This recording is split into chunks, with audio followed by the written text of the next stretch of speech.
I'm shaking as I write this. I've thought about calling the police, but I haven't figured out if I'm losing my mind or if my entire family has lost theirs. Maybe I'll wake up soon and this will all be a terrible nightmare. For context, I'm an only child and the only grandchild of my last living grandmother. A couple of weeks ago, while I was at work, I received a phone call from my mom informing me that my grandmother had fallen in her kitchen. Mom said that my Uncle Lou was with her and already in the ambulance. Paramedics suspected she had a fractured hip and somehow had sliced open her foot. She was sedated due to the pain, but was otherwise responsive and fine. I immediately asked if I should meet them at the hospital. My mom said, No, don't leave work. We'll update you once we know more. So, I waited. I love my grandma, but she's probably the most stubborn woman I've ever met. She has a home remedy for just about anything, and loathed seeing a doctor. So I was sure that she wouldn't be fun to deal with from the confines of a hospital bed. It doesn't help that Grandma absolutely refuses to use a walker or a cane despite her debilitating age, and won't leave the house to live in a nursing home. 6 months ago, Uncle Lou moved in with her to help out. Not that he said it out loud, but I've always suspected he did it more for free rent, though. With nothing else to do, I sat at work, distracted, and waiting for a phone call from Mom with news. The call didn't come through until long after I'd gotten home and was brushing my teeth for bed. Apparently, Grandma was awake now and doing fine. She would need surgery for the broken hip, but they were able to get the laceration on her foot stitched up and bandaged. I asked to speak to her, so Mom held the phone up to Grandma's ear, and I told her that I loved her and I'd come see her once she was discharged. The hospital only allowed 2 visitors, and Mom and Uncle Lou refused to leave her side. "Hi, honey," Grandma said through the receiver. "I'm okay, but they won't let me leave." My mom's voice in the background exasperatedly explained that she needed surgery. "So they tell me. I'm fine, Anna. Come see me when I get home and we can play cards." I smiled, promising to visit, and said goodbye. She was discharged the following week and sent home. The hip replacement was successful, but she developed a nasty infection on her foot. Between the 2 ailments, Grandma was confined to her bed. Once she was comfortable at home, Mom gave me the okay to come over, so I made some chicken and dumpling soup and sat in a chair beside her bed while Mom spoon-fed Grandma. "There you go, Mom," my mom encouraged as Grandma sipped the broth off the spoon. I could tell that Grandma was wildly out of it. I had been expecting an earful about having to use a bedpan due to the cocktail of narcotics and antibiotics, but she merely grumbled in annoyance at Mom and Lou's constant hovering. For what it was, she seemed in good spirits, if not exceptionally tired.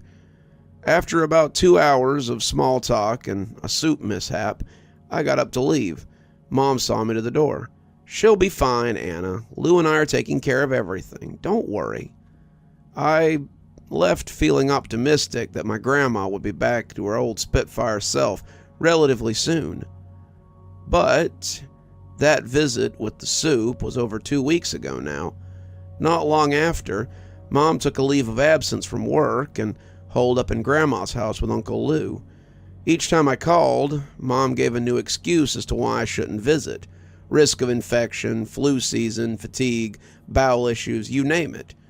At first, I accepted these excuses at face value. They seem legit, but I can't even get Mom to put Grandma on the phone anymore. I made more soup yesterday and dropped it off, but Uncle Lou met me at the door and said it wasn't a good time, but he'd make sure she got it. "And we always let her know when you come to call," he assured. I noticed that there was an intense floral and antiseptic smell coming from the doorway. "Your mom won't stop cleaning," he explained. Frustrated, I called and complained to my father on my way home, but he defended Mom like always. "She's always been like that. They're extremely close, your mom and your grandma. And Lou, well, this just seems like classic Lou. You know, this is the first time they've really had to face the reality of their mother's age. They're just protective and scared to lose her." I figured he was right, and hung up the phone, feeling a little less unsettled. On Grandma's 89th birthday, however, I decided I wasn't going to take no for an answer. I would go over there and give her the present I had purchased for her, a new thriller by her favorite author. I arrived at the house in late afternoon and noticed all the blinds were closed. Being that it was a warm spring day, it was common for Grandma to have all the windows and drapes open, letting in both the sunlight and the fresh air. I knocked twice on the front door, but no one came. I knocked again with no answer. I tried the door, but it was locked. I paused for a moment, considering that maybe no one was home. Maybe Grandma had a follow-up with her surgeon. But both cars were in the driveway, so I knocked again, louder this time. The door opened a crack, and a foul odor filtered out, nearly choking me. "Mom?" I exclaimed, when her face appeared on the other side of the door. "What's that smell?" Seeing it was only me, she opened the door another inch. The infection's gotten worse, but we're monitoring it." "Should I call an ambulance?" I asked in a panic, pulling my cell phone out. No, Anne," she quickly reassured me. We have it handled. I stopped by and picked up refills on her antibiotics earlier, and we've been on the phone with her surgeon." Relieved, I took a deep breath, but the smell was so overpowering. "Mom, that smells ungodly. Why don't you open the windows?" We tried, but she's got so cold." Mom shrugged and didn't move. "Can I come in?" I asked, attempting to look over her shoulder into the dim house. I really didn't want to go inside due to the smell, but if Grandma wasn't doing well, I wanted to see her. "I don't think it's a good idea." "Where's Uncle Lou?" "Upstairs in his room." Her voice was reassuring, but the smell turned me aside. Surely a smell like that could only mean bad things. I pushed the door open and Mom protested. Just come back another day when she's feeling better. I promised you that Lou and I have this under control." In the kitchen, the odor was strong, but mixed with the smell of bleach. I couldn't tell if that made it better or worse. "At least let me see her and give her birthday present." Mom looked down to see the wrapped gift in her hand. "Of course," she said. "Gosh, I'm sorry. I've been so preoccupied. I'm sure she'll love it." At that moment, Uncle Lou came trotting down the stairs and smiled at me. "Anna, Mom will be so happy you're here." I looked at my mother incredulously. She was staring at her feet. What was going on? Uncle Lou continued down the hall, and I could hear him as he opened the door to Grandma's bedroom. "Mom, you have a visitor for your birthday." The smell of the house was searing my nostrils, but I wasn't going to let Grandma know I was repulsed by it. Mom led me down the hall to Grandma's bedroom, instructing me along the way to put on a brave face. I plastered on a smile as I turned the corner into the room. Grandma was sitting up in bed, and Uncle Lou had taken a seat on the mattress beside her. His body obscured most of the view, but I could see her feet were stuck out from under the quilt. The toes on her right foot were black with crumbling toenails and festering sores. The sheets under her heels were stained yellow from dried pus. Lou was prattling on to her, but Grandma wasn't responding. "Isn't it nice for Anna to come and see you on your birthday, Mom? Goodness knows you've been through a lot this month. She got you a present." He turned expectantly to me, his profile just enough to reveal Grandma's form where she sat up against the pillows. I'll try to explain the horror I witnessed, but I know that words will never do it justice. My stomach flipped and I froze. Grandma's dull, lifeless eyes stared straight ahead at the wall, unblinking and glazed over. Her eyelids were crusty and her jaw hung widely agape with sagging lips, revealing a gray fuzz that had begun to coat her tongue. Uncle Lou patted her leg while Mom hastily pulled the quilt back up over her feet. I barely heard as Lou exclaimed how cold she'd been from the infection. He picked up a tissue from the box on the nightstand and began dabbing at the corners of her mouth. "She doesn't talk much due to heavy sedation," he explained. I couldn't tear my eyes away from the pallid gray skin on Grandma's face and how it was starting to sag in ways that had nothing to do with her age. Flies buzzed overhead, and Mom picked up the fly swatter and began swatting them away. "Goddamn flies," she mumbled. "They won't leave her alone." One of the flies circled Grandma's face and landed in her open maw. Uncle Lou merely shooed it away. "She's been sleeping sitting up like this for the past week or so," Mom explained, patting Grandma's now covered feet. "The pain is just too much for her to lay down. We tried, but her muscles spasm and she can't move. My knees were shaking and I could all but back out of the room, reaching for and pressing myself against the opposite wall. Vomit crept up the back of my throat. "It's okay, Anna," Uncle Lou said from inside the room. "I know it's hard to see her in such a state, but that's why your mom and I are taking care of her. We agreed we wouldn't let her go back to the hospital. They've already messed up so much of her care. You saw her foot and what the doctors did to it. How a hospital could let gangrene go unnoticed is beyond me," Mom agreed. "We've been sponge bathing her regularly, airing her feet and changing her bandages. It seemed to be helping, right, Mom?" she asked, squeezing Grandma's ankle. I tried to put my head between my knees, but the smell was so overpowering. Mom stepped out in the hallway and touched my shoulder. "Oh, Anna, I'm sorry. This is why I didn't want you to come over. The gangrene smell is hard to tolerate. I didn't want you to have to see her like this." Not knowing what else to do, I pulled her into the kitchen and said in the most steady voice I could manage, "Mom, why didn't you tell me that Grandma had passed?" Mom's face didn't change. She just looked at me. "What are you talking about, Ann? She's right there. You saw her." "Yeah, I did see her," I agreed, pointing at the bedroom door where the smell was so strong I had nearly passed out. "But Grandma is dead, Mom. You know that, right? She has very obviously passed away."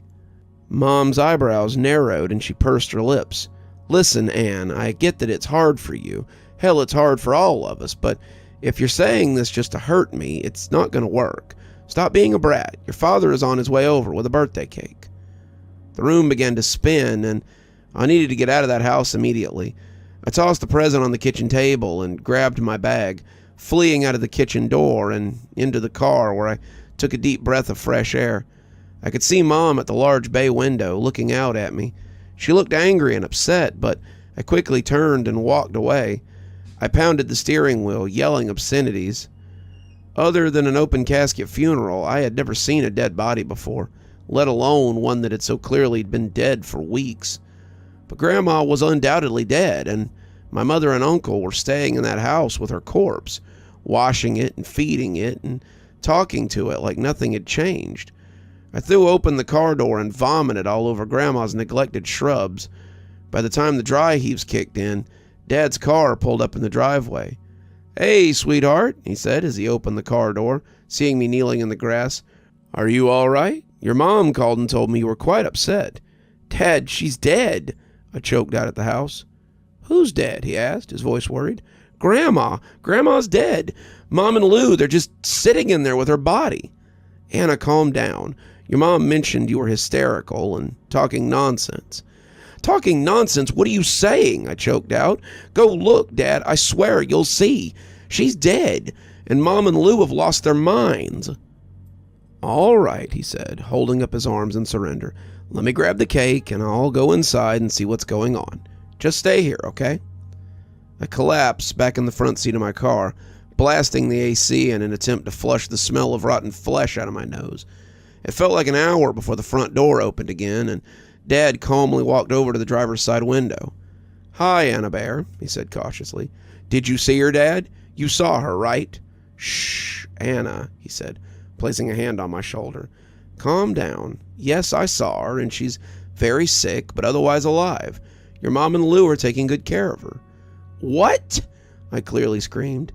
"Come inside," Dad said, going for the door handle. I quickly locked the door.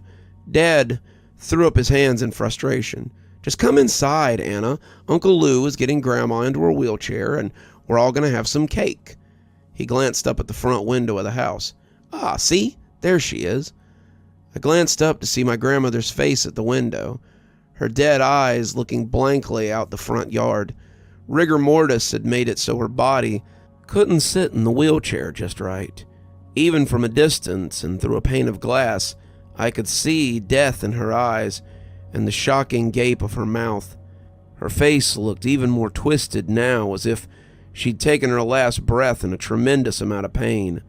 But what made me scream in abject terror was that her cloudy pupils seemed to turn ever so slightly towards me. I threw the car into drive and sped out of the driveway, ignoring the shouts of my father and Uncle Lou as he burst out the front door. I didn't dare go home, where I was sure my father would follow. Were they right? Was she actually alive? It's not like I checked for a pulse or air in her lungs before I took off. I didn't touch her at all. Could it be me then? Was I the one having a nervous breakdown? I don't know what to do now. I'm absolutely terrified. Worst of all, when I close my eyes, all I see is my grandmother's rotting face.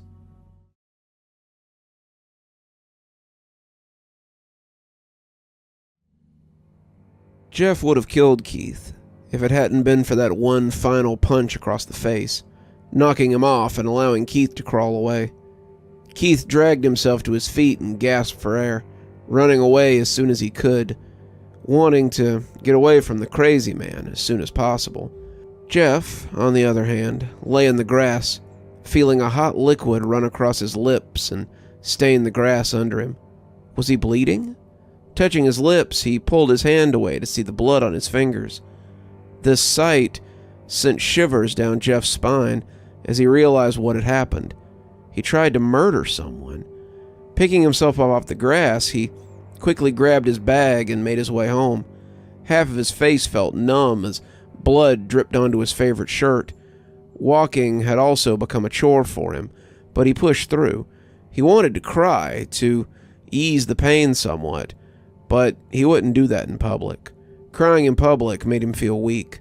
Eventually, Jeff made it home, being greeted by his father, who immediately noticed the state of him. "What happened?" Peter asked, freaking out and grabbing his son's shoulder as he pulled him into the kitchen to wash his face. "Keith," Jeff mumbled, following his father over to the sink as he bent over the counter, allowing his father to splash water on his face and clean away the blood. "Who's Keith? Is that some kind of kid at school? Did you get into another fight?" Peter rambled on, just trying to get answers, but stopped as Jeff started to cry. Jeff sobbed into the sink, the pain catching up with him and the guilt of disobeying his parents by getting into a fight.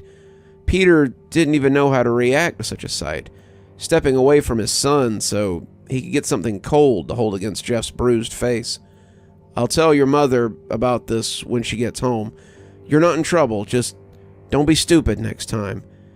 His dad didn't have the heart to yell at Jeff for this, especially when he stood there crying. Jeff nodded, taking the ice pack from his dad and making his way to the shared room to ease away the pain. As he entered, he found Lou reading a book that he himself had found interest in just a few days ago, being halfway done, but he was quickly interrupted by Jeff's arrival. "Jeff," Lou said, jumping to his feet, helping him sit down on the bed, sitting beside him as he attempted to comfort him. The bad thing about sharing a room was having the inability to hide things like this, exposing Lou to his vulnerable side, which was out of control. It was Keith. Jeff repeated the name, but Lou immediately knew what had happened. "Keith, son of a bitch. Why did he do this?" Lou asked in soft tones, rubbing Jeff's back to calm him down, which seemed to work. "He just came up and said we had some unfinished business. Then he knocked me down and did this." Jeff wasn't going to admit everything, worried that his attempted murder would scare Lou or pressure Lou to tell the authorities, like his parents or some kind of therapist. Lou couldn't believe that someone would just do this to his brother, even to the point of making him cry. Jeff never cried, or when he did, he'd hide away so nobody would know it. He would never cry in front of anyone, not like this. This must be serious, a horrible pain that he had endured. Pressing the small ice pack to his cheek, Jeff wiped his tears with the collar of his shirt, calming himself down to not worry Lou. "Did he start the fight?" Lou asked, wanting to confirm that this was some kind of self-defense and not Jeff losing his temper like last time. "Yeah," Jeff said, his voice having failed him the first time he tried to reply, replying louder, which resulted in him raising his voice like this. Lou patted Jeff's back, frowning deeply. "It's okay, we'll just stay away from them, to avoid this from happening again." That helped some, but the pain still pulsed through his body. His head even started to hurt due to the crying. "Okay," Jeff sniffled, pushing himself to his feet so he could take his leave of the room, to clean up his face a little, so there wouldn't be any blood staining his skin. His mother didn't talk to Jeff when she came home, first being worried about his physical state, but once she realized he was fine, she went on and on about how he should have just let things go. Jeff had his pride to uphold, his dominance and power, but being in a new town like this, he was a nobody. So far, he could even be considered a weakling due to his involvement with these bullies, but his dream told him otherwise. The same power as before, but it was getting darker as the unfinished sun was starting to set beyond the horizon. Even the person grew more violent, louder, maybe symbolic of Jeff's increasing anger. Or was it more? Maybe the embodiment of his insanity. It was hard to tell, but what Jeff knew was this thing wanted to see his inevitable downfall, a spiral of mental deterioration, which Jeff had already been a part of after moving here. Wednesday soon came around. Not just any Wednesday, but the block party that Kelly had mentioned before on their first day here. Of course, the party had started after Jeff and Lou's day at school, so they couldn't miss it on their walk back home. A grill was fired up to cook simple hamburgers or hot dogs, even some chicken, though not much. Bottles of soda and lemonade sat across folded-out tables. There was even a cooler of canned beer for the adults. Peter and Margaret were already mingling with the other parents in the area, as the kids of all ages hung around those whom they wanted to play with. It was quite the loud party already. Lou first informed his parents of their arrival from school before grabbing himself a plate of food, Jeff following close behind, but staying quiet. Music filled the air as old hip-hop played through the speakers, just creating a wholesome mood and filling up the awkward silence. Jeff grabbed a burger, dressing it with tomatoes and ketchup and lettuce. He took a seat on the porch steps of the house, not wanting to meet anybody after moving, just wanting to be alone, but still outside so his mother wouldn't pester him about being rude. Though, being the odd one out might have turned out to be the worst decision of his life. Two familiar skaters were approaching him up the busy cul-de-sac, spotting him almost immediately. Turning their boards in his direction and turning down the road, Jeff took note of what was about to come. "Jeffy!" called Randy, as Troy followed close behind him. Jeff's heart sank, turning his attention to the floor so he wouldn't acknowledge their presence, but that didn't seem to stop them. "Come on, Jeffy! Not even a hello anymore?" Randy purred, plopping down beside Jeff, skateboard resting against his leg as Troy stood close by, not having much to say, but there to protect Randy if a fight were to break out. "Go away," Jeff grumbled, messing with the bread on his burger while the plate sat along his lap. Randy shook his head, leaning against Jeff's side, getting more than a little personal. "No, I don't think I will. You know, heard about what you did to Keith."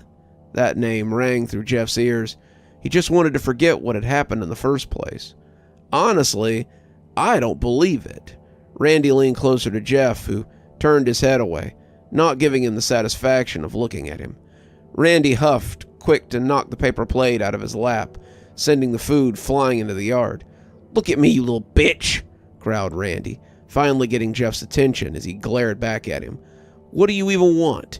"I ain't doing nothing," Jeff shot back, catching the ear of a few of the neighbors who glanced over to see what was going on. They assumed it was just a small bicker between rivals. "Ain't doing nothing. That's right. You are doing nothing. You're letting me yell at you, treat you like crap, and you ain't doing a thing about it," Randy pointed out, just trying to get under Jeff's skin, to see if he had did to Keith what he had said he did. Did Jeff really try to murder one of his friends? He had brought Troy around for backup, of course, just in case the rumors turned out to be true. Jeff wanted to beat the living daylights out of the kid, but decided not to, especially in front of so many neighbors and his parents. So Jeff stood and attempted to walk away. Then maybe Randy would leave him alone, right? Wrong. Randy quickly followed, leaving his skateboard leaning against the porch as he walked behind Jeff. "Now you can't even talk to me. Come on, where's the killer in you?" Randy challenged. "Keith said you had the killer in your eyes. I don't see it. All I see is a little pansy." Jeff tried to ignore the kid, but his words infected his mind, replaying over and over to remind him of what he had done and what he wanted to do. Randy pushed Jeff from behind, making him stumble, but not fall. "Fight me, pussy," Randy dared bluntly, telling Jeff what he wanted. He wanted to fight. He wanted to humiliate Jeff even more, but Jeff couldn't ignore it. He had to stand up for himself, so he turned to face Randy head on. A few teens watched on in interest, even Lou, who immediately ran off to get his parents to help break up the fight. Jeff swung at Randy but missed him entirely as Randy leaned back, landing his fist against Jeff's guts, laughing all the while. "Come on, hit me," Randy cursed, but was soon hit across the jaw by Jeff. There was no going back now as the two swung and punched, lefts and rights, even resorting to kicking. Troy cheered on his friend as the other parents attempted to break up the fight, but to no avail as the two kept at it. The fight didn't even stay in one spot. Nah, the two shuffled around and put some distance between them every now and again, eventually standing beside the hot grill and table of burger toppings.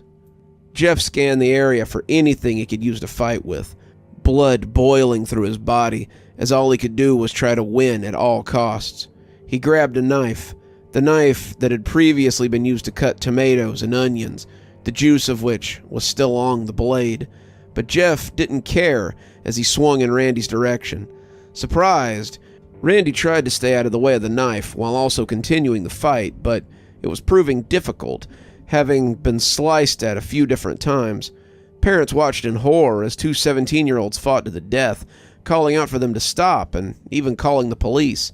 Jeff couldn't think anymore, feeling as though the world around him was fading away as his worst enemy stood before him, bleeding, though not by much. That was until Jeff plunged the knife into his side. Shocked, Randy had stepped away to cover his wound, shaking as blood dripped between his fingers. That glint of killer instinct sparkled behind Jeff's eyes, confirming the rumors to be true. Keith wasn't lying, it seemed. In a desperate attempt to save himself, Randy grabbed the first thing he could find, which was a bottle of lighter fluid, and was quick to spray it at Jeff, who was unable to dodge the flammable chemicals. The liquid coated Jeff's clothes, standing in a small puddle of it, but before Jeff could react appropriately, Randy had tipped over the still-hot grill. Granted, the hot metal burned Randy's hands, but it was just enough for the burning coals to fall along the flammable liquid, casting Jeff alight in flames. Screams echoed through the neighborhood as Jeff tried to pat out the flames that covered him, even falling back against the hard pavement in an attempt to roll them out. Jeff had only been alight for a moment as one of the parents put him out with a fire extinguisher, but it was just long enough to do some real damage. The fight had broken up. The adults were tending to both kids and attempting to keep them alive, hearing sirens in the distance. Randy wasn't faring too well, as the deep gash along his side wouldn't stop bleeding, making a mess all over the pavement. Jeff, dizzy from pain, lay motionless in the street as his parents tried to comfort him to keep his attention, but that didn't last long. Jeff couldn't take the pain anymore and had passed out due to shock, still alive, though barely, accepting death if it were to come, but was undoubtedly lucky. Police and paramedics rushed onto the scene, taking away both kids as they were brought to the hospital, which was a ways away. Jeff was lucky to be alive, being given his own room at the hospital to recover while most of his body was wrapped in bandages. His arms and most of his legs were neatly wrapped, the patches decorating his chest under the gown he was given, but his face was completely covered. The only thing left unwrapped were his eyes and his mouth, while part of his hair stuck out. His once brown hair was now a darker brown color, not so much black, but close. His eyes were more sunken in as the skin across his lips looked charred, heavily damaged by the heat. What the doctors couldn't fix was Jeff's broken mind, as in his unconscious state he was plunged into nightmares. That same reoccurring dream haunted him, but now it was night, and the person who used to mock him now lay dead along the painted floors. That didn't stop the voices from echoing through his head, now sounding like 10 or even 20 people whispering insults and threats down at him, completely breaking him in two. Jeff didn't spend long in his dream state, though. It had felt like an eternity to him, but he eventually woke up to find his family around him. Lou stood beside the adjustable hospital bed, while his parents sat on either side on the two padded chairs, immediately standing once Jeff started to stir. "He's waking up," Lou announced. "Hey, boy," his dad said, coming down to the dizzy patient below. "Mom, Dad, Lou," Jeff called out in a softer tone, licking his lips in an attempt to get rid of the chapped feeling, but it wouldn't go away. "We're here, Jeffrey. Don't worry. How are you feeling?" his mother asked, reaching down into the bed to find Jeff's burned hand, gently holding it in her own to comfort him. "I'm okay, I think," Jeff mumbled, unsure if it was true or not. Physically, no. Mentally, absolutely not. But he wasn't going to worry his family about it. Rather, he reassured them that he was going to be all right. "Why'd you do that?" his dad asked impolitely as he was nudged by his mother, but the question was already out. Why? Jeff tried to remember why. I mean, it was clear to anyone that he did it out of annoyance because of the kids' constant insults, but Jeff thought it could have been more. Maybe he just wanted to hurt someone, to hurt anyone. Maybe he was overthinking things, twisting the events in his mind to justify the stabbing. "Is he alive?" Jeff asked, completely forgetting the question that had been asked. The family looked away, unsure if they even wanted to answer it. Would it be a touchy subject, they wondered? "He's dead," Jeff assumed bluntly. Not even a change in his tone to show sympathy or fear, just pointed out the facts as they were obvious to him. "Yeah, he died on the way to the hospital," Lou confirmed, believing that he shouldn't lie to his brother, much to his parents' dislike. "But it's not your fault. You were acting in self-defense. That's what we told the police when they arrived. You're fine," Lou explained, feeling the glare of his mother, but he ignored it. "Oh," Jeff hummed, looking at the blank wall across the room instead, realizing now that he successfully murdered someone, another person. It's one thing to do it in a dream, but in real life, it was horrible. Jeff had shut down after his realization, refusing to speak any further to his family, even Lou, who continued to comfort him. Lou was worried about his brother, but there wasn't much he could do. The family eventually left, and Jeff needed to stay at the hospital for a couple of days to monitor his process of healing, as his burns needed a lot of attention, or if there was maybe some internal damage left unseen. Every day after school, Lou would visit. Lou would catch a ride with a friend to drop him off there and check himself in to see his brother before waiting to be picked up by his dad, who worked about 10 minutes from the hospital. His parents only visited twice, but Jeff didn't mind. He would much rather have been alone anyway, to fully understand what he'd done. So when the day came for them to remove the bandages, his family came to watch the procedure and also pick him up afterwards so that he could go home and act like it never happened. "He's gonna be okay, right?" Lou asked the doctor, who was getting ready to snip the bandages. "Yes, he's been showing no signs of pain or discomfort, so we believe he's healthy enough to return home," the doctor reassured, which helped the nervous family. Starting with the small wraps along his arms and legs, showing the burnt skin underneath, the patches on his chest were then removed, showing more of the horrible burned state, but then it came time to work on the face. Slowly, the bandages were unwrapped, showing Jeff's hair, which was now a darker brown color from its lighter shade, and was now thinner with small bald spots here and there, leaving his hair uneven. Then his face was revealed to his parents, who winced quietly at the sight. They did their best not to worry him or act like they hated him, but the sight was just horrible. Jeff's skin was a bit pale from his days without sun, and the burns that scattered along his rough skin, his sunken eyes, his lack of lips almost made him look skeletal. "How do I look?" Jeff asked, first looking up at the doctor, who smiled, and then over to his parents, who held forced smiles across their faces. "Better than most. Consider yourself lucky, Mr. Woods," the doctor spoke with optimism, but Jeff didn't care about others who may have it worse. He only cared about himself and what he looked like.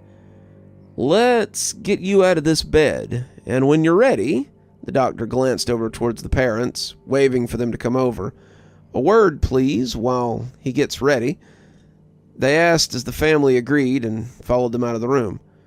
"Will he be okay, ma'am? Like, really?" asked his father, who was concerned about Jeff's new look. "Yes, he'll be okay, but if he ever feels any pain or discomfort, here."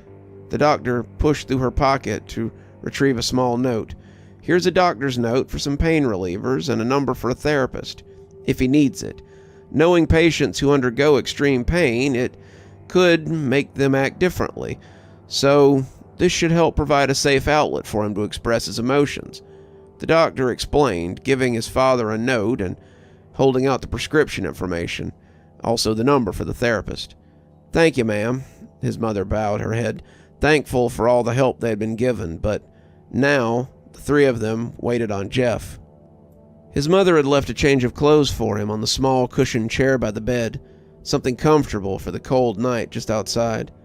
He was given a black shirt and a white pullover hoodie, paired with some black jeans and his usual worn sneakers, an outfit that Jeff found he didn't mind. Once dressed, he made his way out of the room, almost scaring his mother in the process, almost screaming if she wasn't informed by Lou, who eagerly awaited his brother's arrival.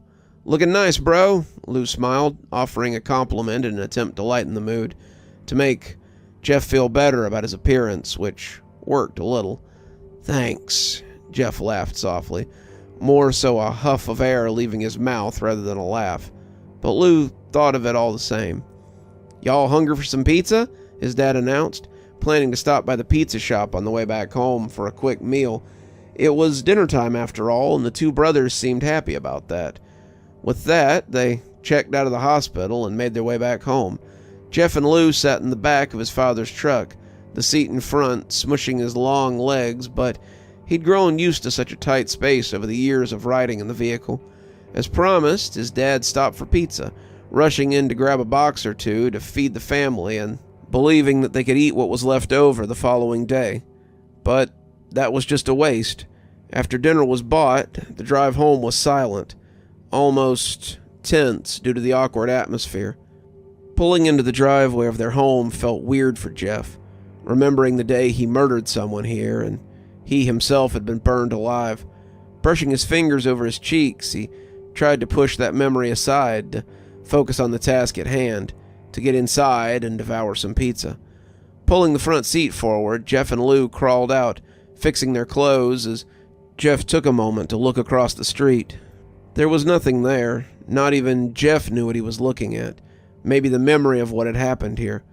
Lou assumed as much. "Come on, bro, let's get inside." He set his hand on Jeff's shoulder, guiding him inside. Margaret set the pizza down on the kitchen counter, grabbing a few plates for herself and her family. "Get what you want," she called, but Jeff had other plans. "I'll get some later, Mom," he said softly, pushing past Lou so he could enter the bathroom, finally wanting to see his face.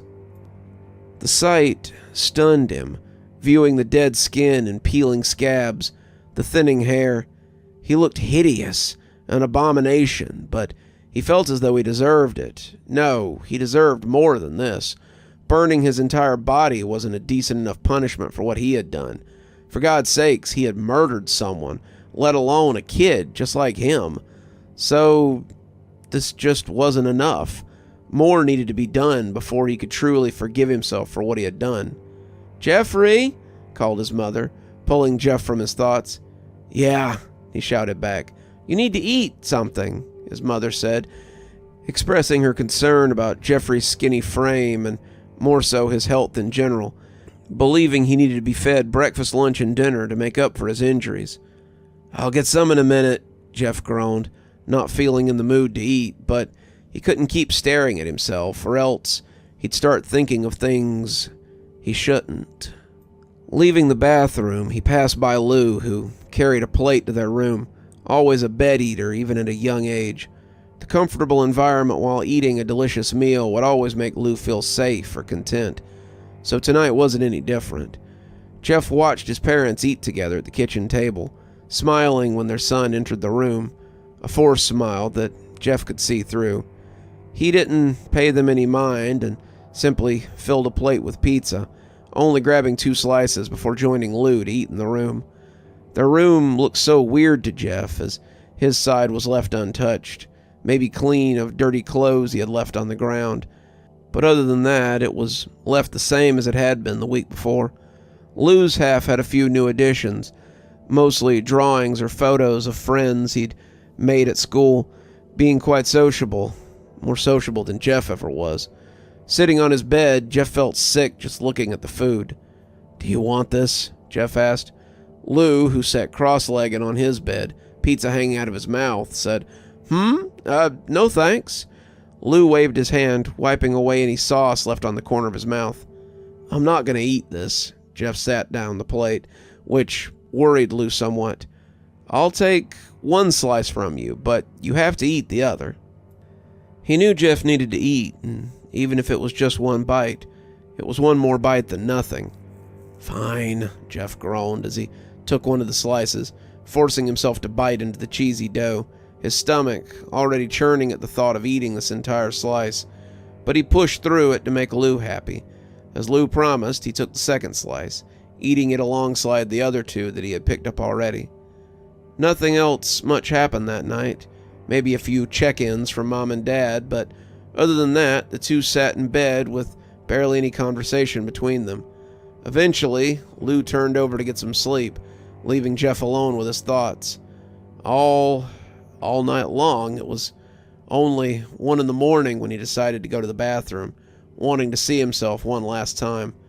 Jeff carefully exited the bathroom, trying not to wake his sleeping brother or his tired parents, not wanting to get caught with what he was about to do.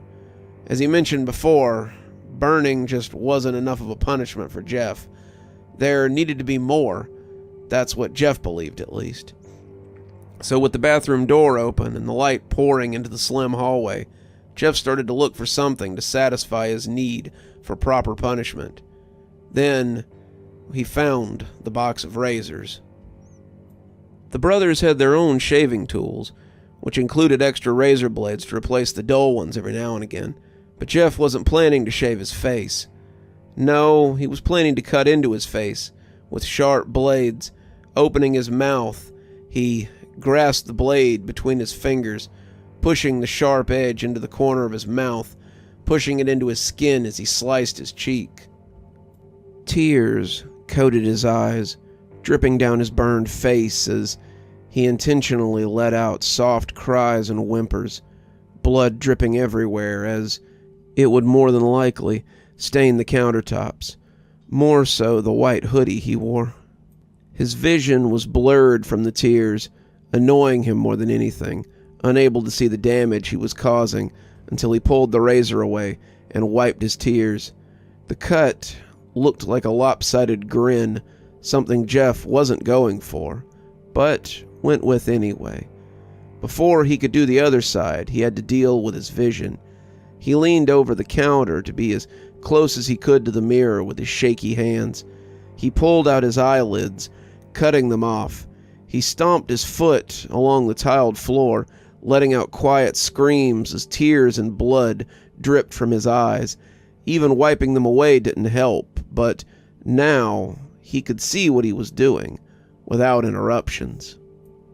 Finally, he started working on the other side of his mouth, screaming as he pushed the blade into his skin, curving the blade upward to make an asymmetric pattern across his face.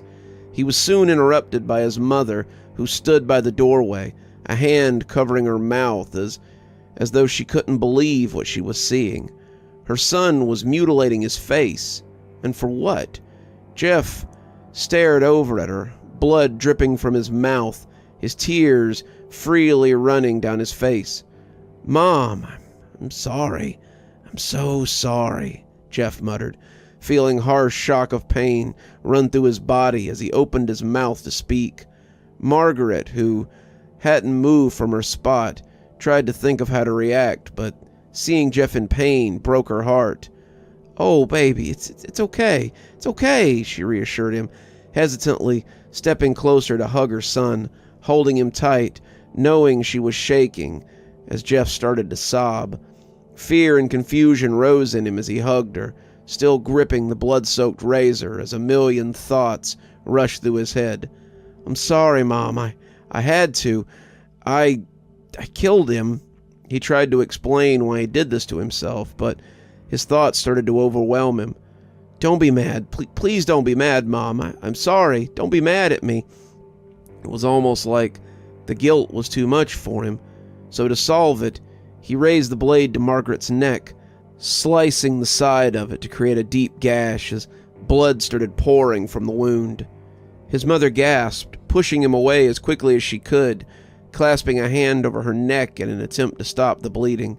Jeff stumbled back, knocking into the bare wall behind him, looking down at his mother, who knelt, only to sit soon after, gasping for air as her throat started to fill with blood.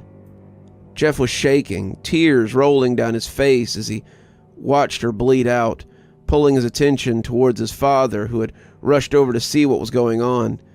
Viewing the horrific sight, he didn't stay to console Jeff.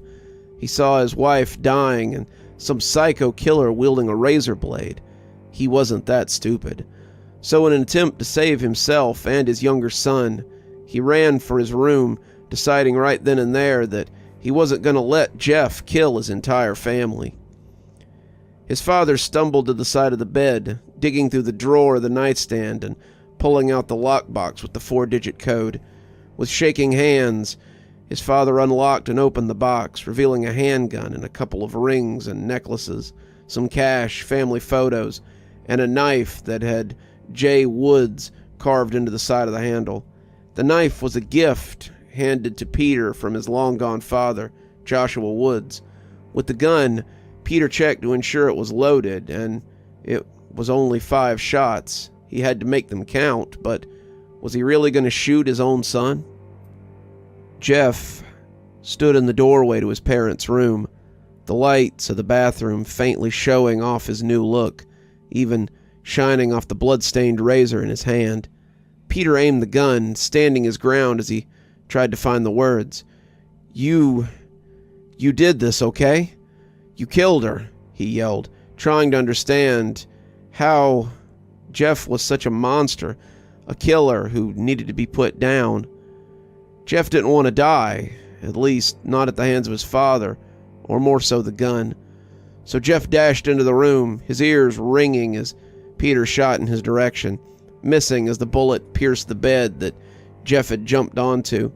With his new elevation, he lunged down at his father, tracking him to the ground as the two fought for a moment. Peter shot once again, and once again missed, but before he could try again, Jeff had sliced his arm with the razor, making him release the firearm.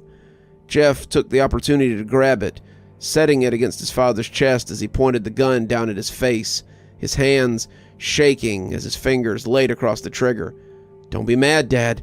I have to do this. You guys are really mad at me," he sobbed, pulling the trigger, watching through tears as the bullets passed through his father's skull, killing him within a second. Lou had heard everything. How could he not? In some desperate attempt at hiding, he locked the bedroom door and curled up at the foot of his bed, on the floor behind some old clothes. Jeff's footsteps could be heard inching closer to the door. Even the door handle jiggled, but it wouldn't open, much to Jeff's annoyance. "Lou, please, open up, please, before Mom and Dad wake up," Jeff pleaded, but Lou wasn't giving in, terrified for his life, of the brother he once trusted. Jeff, now armed with the half-empty gun and the knife he found in his father's lockbox, banged at the door for Lou to open up. "Please, I don't want to get in trouble," Jeff cried, resorting to shooting at the door, which worked in unlocking it, or at least creating a hole for Jeff to reach in to unlock it. Now, with the door open, Jeff quickly entered, dropping the gun on the floor as he scanned the room for his brother. "Lou," Jeff called, finally seeing his little brother hiding from him. Lou saw Jeff's new look, and it sent shivers down his spine, convincing himself that he was looking into the eyes of a devil, but for a moment, until he realized that the thing was indeed his brother. Jeff shook in fear, rubbing his face with his free hand, smearing blood everywhere as he spat out whatever liquid occupied his mouth. "Lou, get in bed, please. It's late. It's bedtime," Jeff informed, begging Lou to get into bed. Lou had no choice in the matter, knowing that he couldn't run and hiding wasn't an option, so he played along. "Okay, Jeff, I'll go to sleep," he stuttered, rising to his feet and rounding to his bed, carefully getting in to satisfy his mentally distraught brother. Pulling the blanket over him, Lou looked up at Jeff with a forced smile. Now you go to bed. We can talk about it in the morning," he reassured him as Jeff slowly cried, unable to blink away his tears, even if he tried. But Mom and Dad will find out what I did." "They will. I'm scared, Lou, I'm scared." Jeff expressed how fearful he was of his dead parents, standing over Lou's bedside, knife still in hand.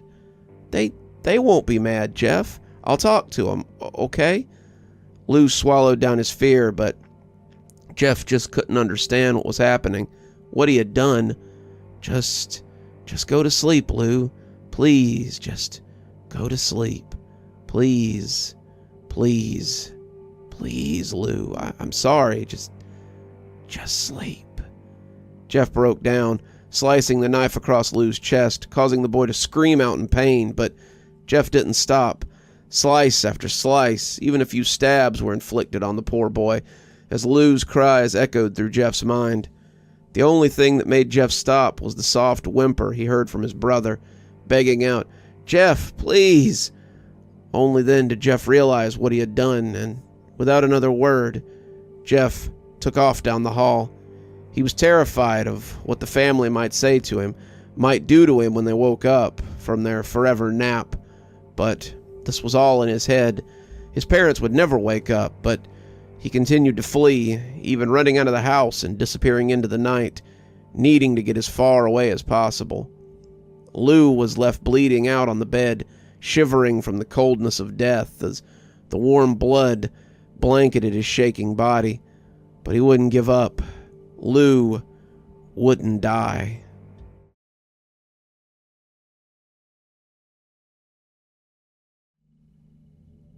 I made a deal with the devil. The terms of the deal were simple. Give me more power than any other human in the history of mankind, and you could take my soul in return.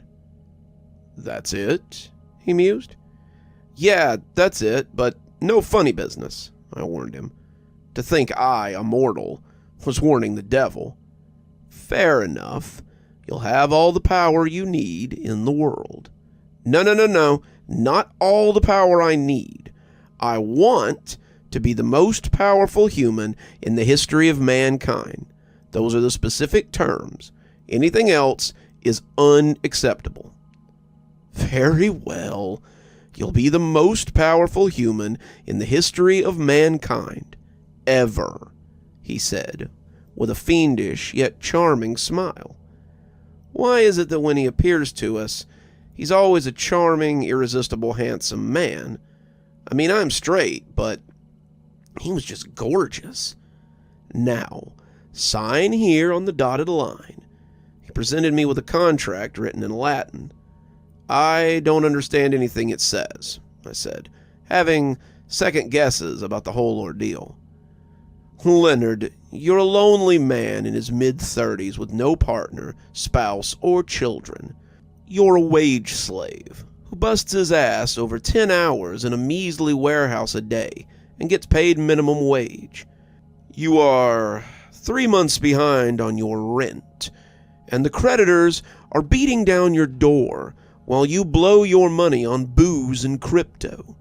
The last thing you need to worry about is some Latin on a piece of paper when everything around you is, quite frankly, falling to shambles." He paused for a moment before continuing. "Now, are you signing this contract or not, which only states the terms we just discussed?"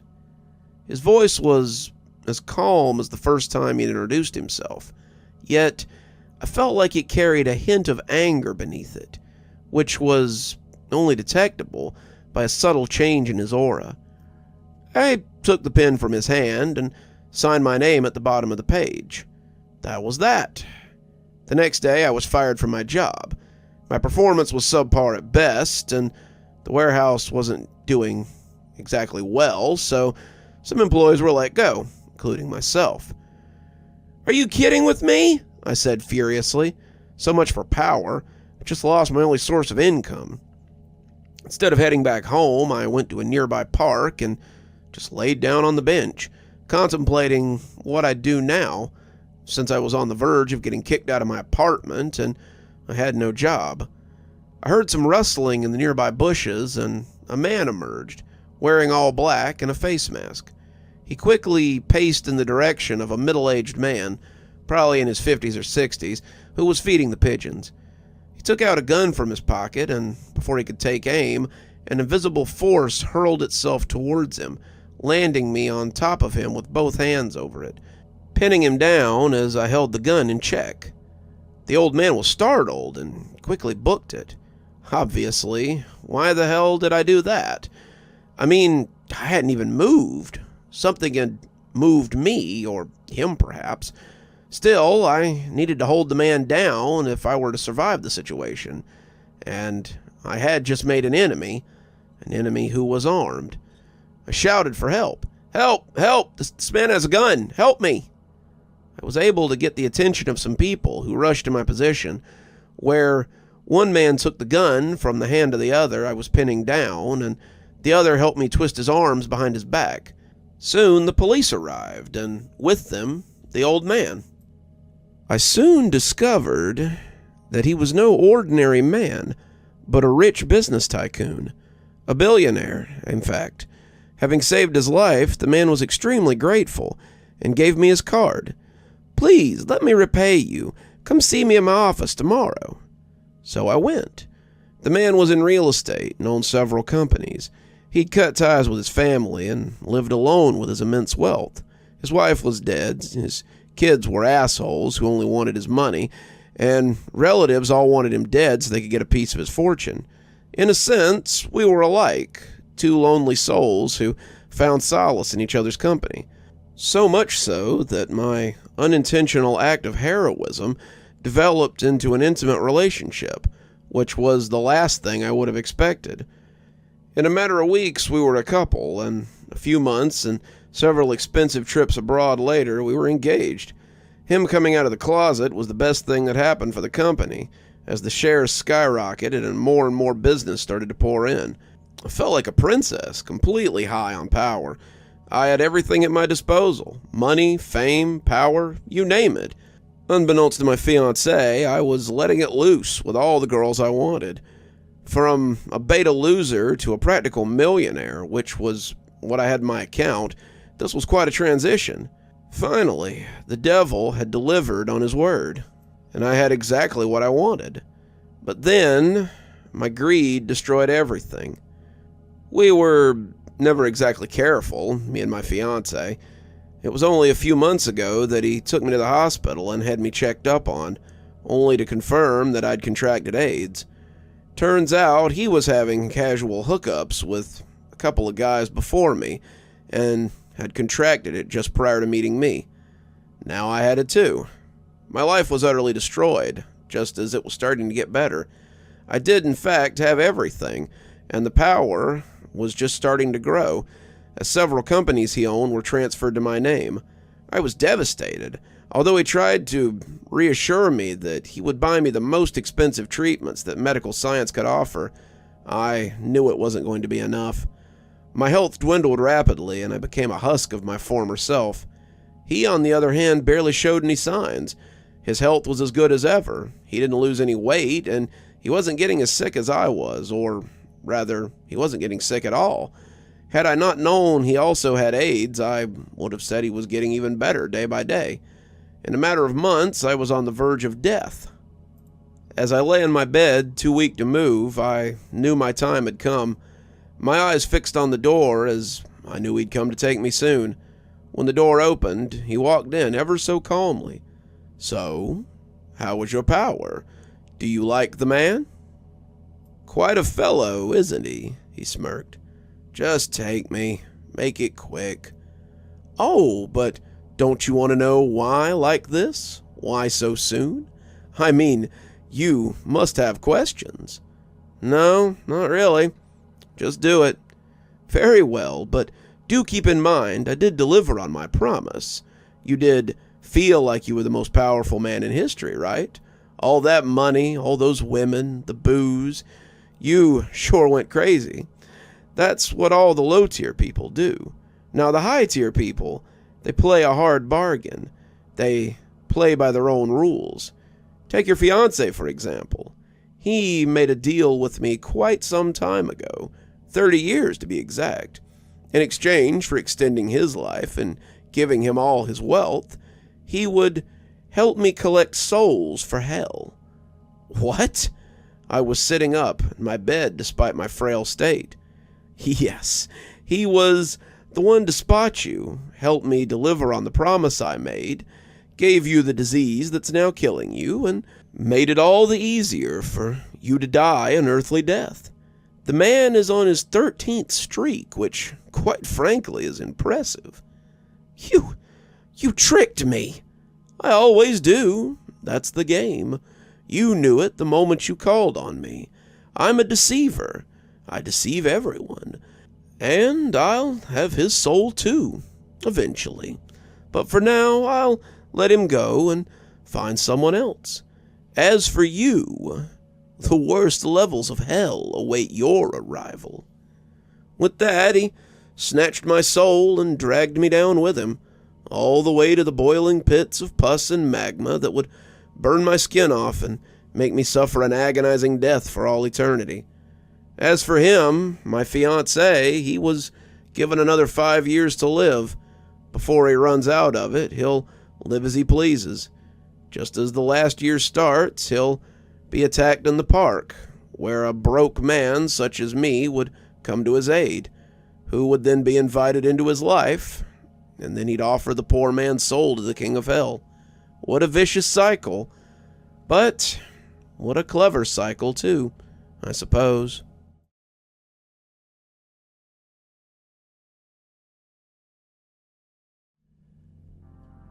They walked in without a care in the world. I acted relaxed, hiding my eagerness, forcing my face to appear bored. The bell above the door rang as it closed, and a group of 4 teenagers entered, 3 girls and 1 boy. The group spoke in hushed tones as they walked about the store, studying cryptic items that reeked of the occult. Though people were often attracted to the forces they were unable to grasp, those who did go ahead with the ritualistic requirements of my shop were few. My store was perfect to attract those few, however. One of the girls approached the desk to talk to me. "Excuse me," she said. I feigned interest. "Yes, young lady. How may I be of assistance? Do you know anything about Ouija boards?" "I know all there is to know about them. Youngsters like you tend to poke fun at such objects." The girl's friends, accordingly, snickered at the back of the store. Yet, those who play with it rarely repeat the experience. And there are those, of course, who aren't lucky enough to be able to repeat the experience. The girl mulled this over. Why do you sell it at the store, then? I smiled. If I told her the truth, she would think me a joker and not go through with the ritual. So I lied. These are items that directly connect to places better left alone. If one were to destroy said item, one would find themselves in the darkest tangles of destiny. By their very nature, these objects must exist to keep the balance of the world. Oh, how they ate that up, and with such earnest expressions. The girl who was talking to me was especially entranced. It can be healthy to experience these things, such as Ouija boards. If nothing else, they can humble those who jeer at things much more powerful than they are. I eyed the girl's friends. So you're saying you'd rather curse other people than be cursed yourself for the greater good? The girl asked. I nodded. You catch on quick. The girl handed me the Ouija box, and I passed it over the scanner. What are you planning to do with this? Contact someone dear? The girl shrugged. Some boy at our school was killed in an abandoned warehouse north of the town. We want to see if his spirit's there. Spooky stuff. The girl laughed. Very spooky stuff. Hey, pal, the boyfriend of hers said in an overly aggressive tone. Yes, pal, I repeated. Boys like this were always the first to crumble at the sight of a threat. Their wills were weak, their minds feeble, susceptible to the tiniest divergence from their authority. Most humans were, but some more than others. That board ain't cursed now, is it? I spun the board in my hand. I undid the small strip of tape and opened the box, showing it to them. This, my youngster, is but cardboard and wood and a little bit of glass. This ain't cursed. But you are doing the cursing. If I had to give you one piece of advice, I'd tell you to leave this board and everything that has something to do with it alone. Oh yeah? What then? You gonna sell us some herbs to cast away devils? And the boy laughed. I pointed at the patches of herbs at the back of the store. I could. Would you like some? I do advise you take them. Just buy the Ouija board, Mary, the boy said, half laughing as he walked out of the store. I decided then that that one would likely be the first to go. The girl, Mary, smiled at me politely. Sorry for them. Sorry for them as well, I said with a shrug. Mary paid, and I handed her the box, wishing her the rest of a good day. Just as she reached for the door, I called back. Miss? Yeah? Here, I've got something you might want to take. Oh, I'm out of money. That's all right. It's a special offer. I like to treat my polite customers well. And I smiled. I've got to be careful with my smiles. I've turned people away through its supposed wrongness. Mary felt none of it, however, and returned to my desk. The girl was so honest, so naive, I had to hold myself from sprawling laughter. I pretended to search the shelves behind me, held out my hand, and materialized the necklace. An amulet. My blessed gift. I showed it to the girl. The amulet was a simple cord with a small metal raven attached to it. It looked Masonic and rural. Perfect concoction. This, I said, is called the Blessed Raven. This is an ancient amulet worn by Celtic priests when they battled the forces of evil. The amulet by itself is made of simple materials, but I had a bunch of them blessed in Tibet. They should protect you, should anything bad happen. Anything bad? She said. I shrugged. Spirits are, by their nature, temperamental. The realm beyond is tricky, so it's good to be prepared. She held out her hands. Do you accept the amulet? Sure. I closed my hands around it. Do you accept it? Yes, Jesus, I accept it. I felt the bond form and smiled again. This time the girl recoiled, even if suspiciously. Thank you. She exited the store in a rush. Falling back on my seat, I let out a sigh of relief and chuckled. Once again, they had fallen for the blessed gift, like raindrops in a storm. I've achieved a lot over the years. I was proud of my kills, proud of my hunts. For today, or very near today, I would celebrate with a feast. They'd never see the demon before it was at their throats. Demons do not as a rule appear out of nowhere, nor is their existence something lawless that ignores the rules of the natural world. Our existence is very much premeditated, necessary even.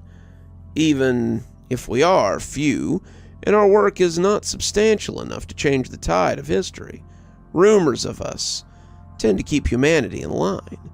We do not eat humans. Well, some of us do, but not because we need it for nourishment. We hunt, and it's the killing that sustains us. Our bodies turn the act into energy. Sweet, sweet energy. And merriment. Our means of hunting and preparing the prey also vary. Each of us has very constricting contracts, which won't let us do as we please. For us to be hunters, we need to be strong and fast and, above all, intelligent. These are traits not easily given. They must be earned, negotiated. They must be exchanged. I, a Xaronan, operate in a very quaint manner. I am bestowed with a capable body, though I cannot hunt my every prey. For each group I go after, one member must survive, hence the amulet, the blessed gift. A gift for the human who survives, and a cursed nuisance from me. I must offer the amulet to a human, and the human must accept it and wear it. This chosen one will be completely and utterly physically immune to me, from the moment they put on the amulet to the moment death comes knocking. This may cause hiccups during a hunt. If I hunt in a populated area, the amulet human might escape and get help, and I will be powerless to stop them. Imprisoning them is considered an attack, and as such, I can't stop them from leaving. My own survival, my hunts, must take place where no help can be reached. Most importantly, the amulet human is to be my weakness. A single touch from them would burn my skin. A punch would break my bones. A single wound could become fatal. I'm a monster to humanity, but these few humans are monsters to me. Nonetheless, they pose me no danger. I'm careful in selecting them. They must be the weak link of the group, the naive soul, who will either be too afraid to face me or too sick to get to me. I felt them, felt the blessed gift getting away. I could sense its direction, its speed, the heartbeat of the one who wore it. I knew when she took the amulet off to inspect it, then put it back on. I know what she thought as she thought it, and I know she felt uncomfortable all the same, as if something was watching her. It was. I was. Even after this hunt was over, even after she threw the amulet away, there would be a burn mark shaped like a raven on her chest. I would never be able to touch or hurt her, and I wouldn't need to. I would disappear, only returning when it was time to plan my next hunt, years from now. I wish I could still feel those who were saved by the blessed gift. Did they hate me? Did they fear me? Somehow, had they ended up revering me as a force of nature? There was one I'd like to meet again. I'll never forget those eyes. She'd been a little girl, and if still alive, she'd be but a withered old crone now. Her health had been lamentable then, so I doubt she lived this long. So I sat, and while waiting for Mary and her friends to take the Ouija board to the abandoned warehouse, I thought back to my glorious hunts and my disgraceful hunts. To that horrible, wretched hunt. That day my body had been masked as a friendly bohemian of a lean but frail build. I decided that the campers on the remotest side of the mountain would be more willing to pick a hitchhiker up if he looked as non-threatening as possible. Thus, I made my body into a thin bohemian. I could always bulk it up. Later, maybe. The first traveler that picked me up was a pleasant couple with a child. As a rule, I never went after couples. First, because hunting a single person was unsatisfying, and second, because the amuleted member of the couple would be greatly inclined to hunt me down in vengeance. Though that wasn't a worry I normally had, with so many campers going around, I was sure to find another group. I caught 2 more rides until I found the perfect people. I ended up coming across a batch of young adults and teenagers having a picnic below the viewpoint, and 2 of the youngest were in wheelchairs. The girl in the wheelchair had a visible handicap on her left leg, while the boy was pale and sickly. It looked like their older brothers had brought them along with their friends, though they hadn't done so out of obligation. They all looked happy and cordial, but there was a hint of discord in the undertone of some of the strings of conversation. I smiled. It was so delightful. Sorry to disturb you, but do any of you have any water? I could see that the older one eyed me warily. Was I vagrant? Was I dangerous? I held up an empty bottle. I ran out a couple of miles ago, and the last time I drank from a river, I ended up having the shits for a week. That got a laugh from them, and the older ones eased up a little bit. I have a bottle right here, the girl in the wheelchair said, grabbing one from her backpack and handing it to me. Well, thank you, miss. What's your name? Marilyn, she said, and just like that, I was in for the hunt. Through comical small talk, I was able to make the group accept me for the night. I had canned food in my backpack, which I shared. I had cannabis and rolling papers, which made everyone's eyes light up. Hadn't I been who I was, these youngsters would have remembered this night for the rest of their lives. Only Marilyn and the boy in the wheelchair eyed me warily. Are you well? I asked. She looked away. I had to earn a place in her good graces. She was weak and her health seemed frail. She'd be a good fit to wear the blessed gift. You don't seem okay. My lungs, they're not great. Asthma. I nodded as if I perfectly understood the ailment, and as if it had brought me, or a dear one, suffering as well. You know, when I was... Hey, Marilyn, one of the teenagers said. He was tall and buff and looked much like Marilyn. Leave the guy alone. Marilyn's eyes turned back to her feet. That's all right. She's cool, I said. The boy looked at me as if I was some alien who had no conception of human culture. Cool, you say? He wore a jeering grin. Yeah, sure thing. After engaging in an uninteresting conversation with Marilyn, who appeared to be greatly immersed in what she was saying, I got up to go to the bathroom because the time seemed appropriate. Sociologically speaking, I don't really use the bathroom. I use the opportunity to spy on the group from afar, to observe their interactions. As soon as I was out of earshot, of human earshot that is, the group turned on Marilyn and the sickly boy. God, Marilyn, you're so lame. You never talk to us, and you're talking to that bum, the oldest boy said. You never let me speak, she protested. The girl next to the boy, who I suppose was his girlfriend, slapped his arm and said, Don't be nasty to your sister. She's the antisocial freak, not me. Tears strung Marilyn's eyes. Screw you, John. The scene went on for a while, time I used to plan the next part of the hunt. I returned and sat near Marilyn again. She was still sensitive from before, though I managed to bring her out of her shell by asking her about her friends, what she usually did in her spare time, or favorite books, and so on and so on. She liked the classics with monsters, Mary Shelley's Frankenstein, or Bram Stoker's Dracula. I was alive when those novels were published, so, in a way, they were very dear to me as well. I occasionally had to switch the conversation to the other kids in the group, but I tried to talk to Marilyn as much as I could. And an interesting thing began to happen. Something that had never before come to take place. I kept the conversation going out of pure interest. I was sick, most probably.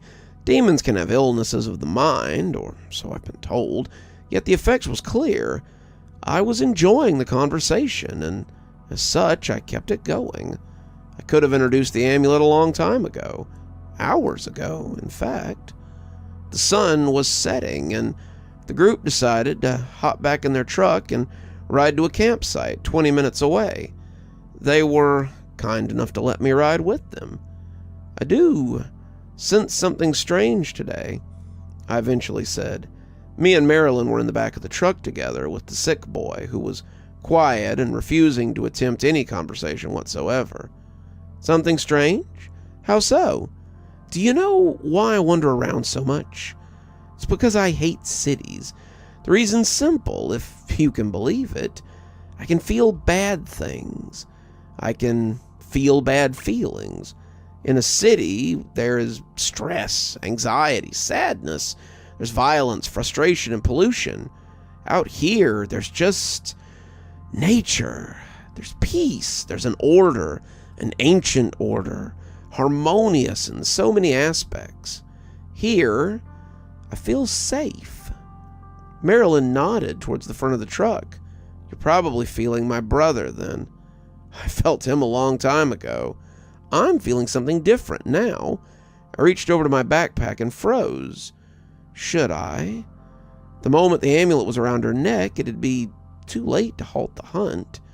These thoughts of mine befuddled me. They weren't supposed to happen. Why me? Why now? Are you okay? She asked. I nodded. The sullen boy glanced at me quizzically. Yes, I'm sorry. As I was saying, I feel something different now. Something I've felt before in these mountain ranges. I think something evil lurks in these woods. This could help. I bit my lip as the amulet formed in my hand. I clutched it in my fist. Marilyn lit up. Ooh, what is it? Some kind of artifact? Some witchcraft thingy? I smiled, and it wasn't a grotesque smile. It was painful. Yeah, you could call it that. This is an amulet, the Blessed Raven. It's a gift. Oh, thank you so much. It's for me, right? Of course. Do you accept it? It's pretty. Damn right I accept it.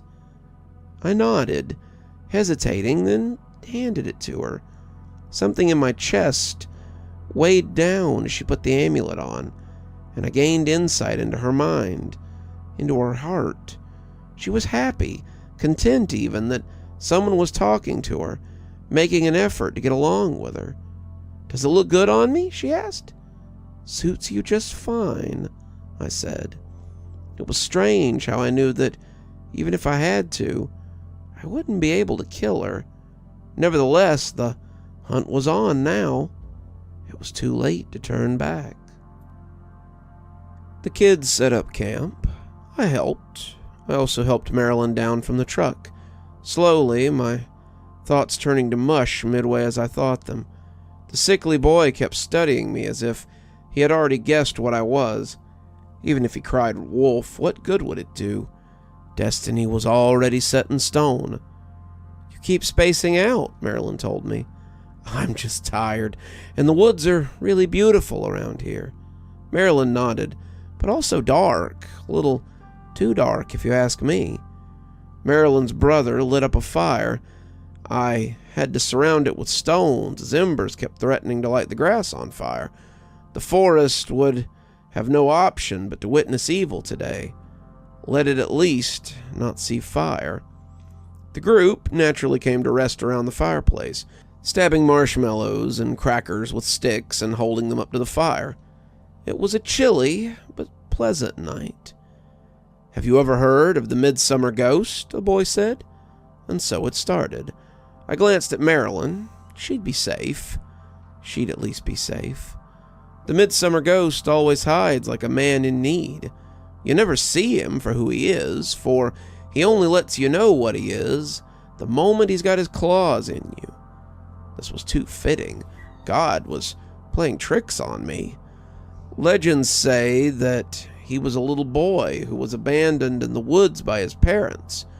They hated him, all because he was deformed and broken.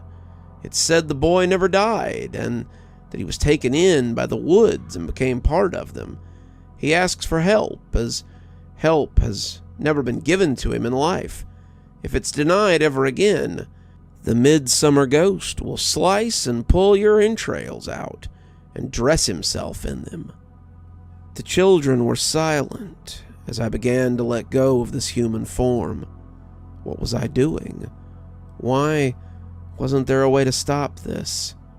But there was, and it would cost me my life. The sullen boy in the wheelchair moaned, grabbed and shook the wheels, then raised a finger at me. One by one, everyone at the fire looked at his hand, then turned their head at where he was pointing, turned to face me. I wasn't smiling. I was no longer myself. Marilyn was the last to look at me. Her eyes watered as my skin came apart to reveal my hard, thick fur, swaying as if I were underwater. Her brother screamed. The others followed, all except Marilyn. Above fear and horror, above disgust, Marilyn felt disappointment. I wanted to end the hunt there and then, but I couldn't. If I stopped now, it would be my life on the line. "Why?" Marilyn asked. I lunged. I attacked her brother first, went for his throat, saw his blood made dark by the light of the fire, seeping into the leaves and grass. My body finally finished cracking out of its fake human cocoon, free at last. There were few sensations as pleasant as the soft, earthly wind caressing the claws at the end of my tentacles, caressing the thousands of small tendrils emerging from my mouth. My true form felt the freest, and yet I wanted nothing so more than to return to my human shape. Marilyn was white as snow, the expression on her face that of a ghost who'd long left its human body. She was seeing a monster, a gigantic shrimp of black fur and eldritch biology, a sight reserved for books, for nightmares. Marilyn turned her chair and sped down into the darkness of the trees. The entire group scattered, in fact, yelling for help, leaving me alone by the fire. I looked at it, empty, aghast at what I'd always been. I stomped the fire until it was nothing, just burning coals left behind. I ran after the two girls who were always next to Marilyn's brother. Their bodies were pumping with adrenaline, running faster than they would have otherwise considered normal. I caught up to them while barely wasting a breath, thus worked the wonders of my body. I crumpled the head of one against the trunk of a tree, then robbed the heart out of another. With each death, my body became lighter and healthier. The hunt was feeding me, making me whole again, and I was emptier than ever. One by one, the group was lost to me. One by one, they were rended by my claws. I tried to kill them before they got the chance to fully look at me. I didn't want to be the last thing they saw. Lastly, I came before the sullen boy. He moaned, afraid. He'd sensed me from the start and knew he was doomed. Those closest to death often have that skill. though it's a skill that rarely saves them. "I'm sorry," I said. "Stop!" A trembling voice came from behind me. It was Marilyn. I glanced back and saw a petrified girl clutching a kitchen knife. She hadn't run away. She'd gone to the truck to find a weapon. Foolish girl. "I can't. I'm sorry, Marilyn, but I do what must be done. I'm bound by the rules as ancient as dawn. You showed me things. I thank you for that, but I cannot stop." I raised a claw. "Please stop," she sobbed, and pushed the chair on wheels with all her might. I brought my claws clean through the boy's skull. His soul vanished instantly. I felt crippling despair emanating from Marilyn, a pain so hellacious my lungs failed to pull in air. I couldn't move, not while she wore the blessed gift, and her mind streamed all its intensity into mine. The knife in her hand plunged into my back. There was pain. An entire universe threatened to pour out of me. The agony of the countless people I'd thrown to death's precipice threatened to overwhelm my existence. Above my physical ailments was only Marilyn's pain. It took centuries worth of stored energy just to keep myself from passing out. She removed the knife. It clattered to the ground. Remorse, all her anger and fear, turned into simple, mundane remorse. "I'm sorry, little one," I whispered. Marilyn, sobbing, yanked the amulet off her neck and threw it over where the knife had been. Where the amulet had been, her skin smoked, and the shape of a raven formed. She'd always be safe from me. That was my only comfort. It was curled up, trying not to move. Each breath of mine was raking pain. I was told even a punch from one who wore the amulet could prove fatal. Here I was, stabbed, black, slick blood like oil gushing out. "Won't you finish me?" I croaked. "I'll find you," she managed to say through shaky breath. I heard her wheels turn, cracking dry leaves as she escaped. The only human to ever touch me disappeared into the moonless night, into the embrace of the forest. My head was filled with visions of Marilyn as I walked to the warehouse. There was something odd happening with Mary, the girl who'd brought the Ouija board. I felt the usual fear and anxiety, yet there was something strange in her emotions, as if they were thin, as if they were veiled. I scouted the perimeter around the warehouse, spied through the windows. I saw the 4 teenagers moving the eyepiece over the letters on the board, laughing with their nerves on edge. Little fools. I smiled. I went to the front door, let go of my human skin, and waited until my true body came to light. The sun was nearly set, the sky bathed in those purple tones of dusk. It was the perfect hour for my hunt. I opened the door, entered, and closed it hard enough to make sure my prey would hear me. I set a chain around the door handle, and I froze. The girl sporting the blessed gift ceased being scared at once.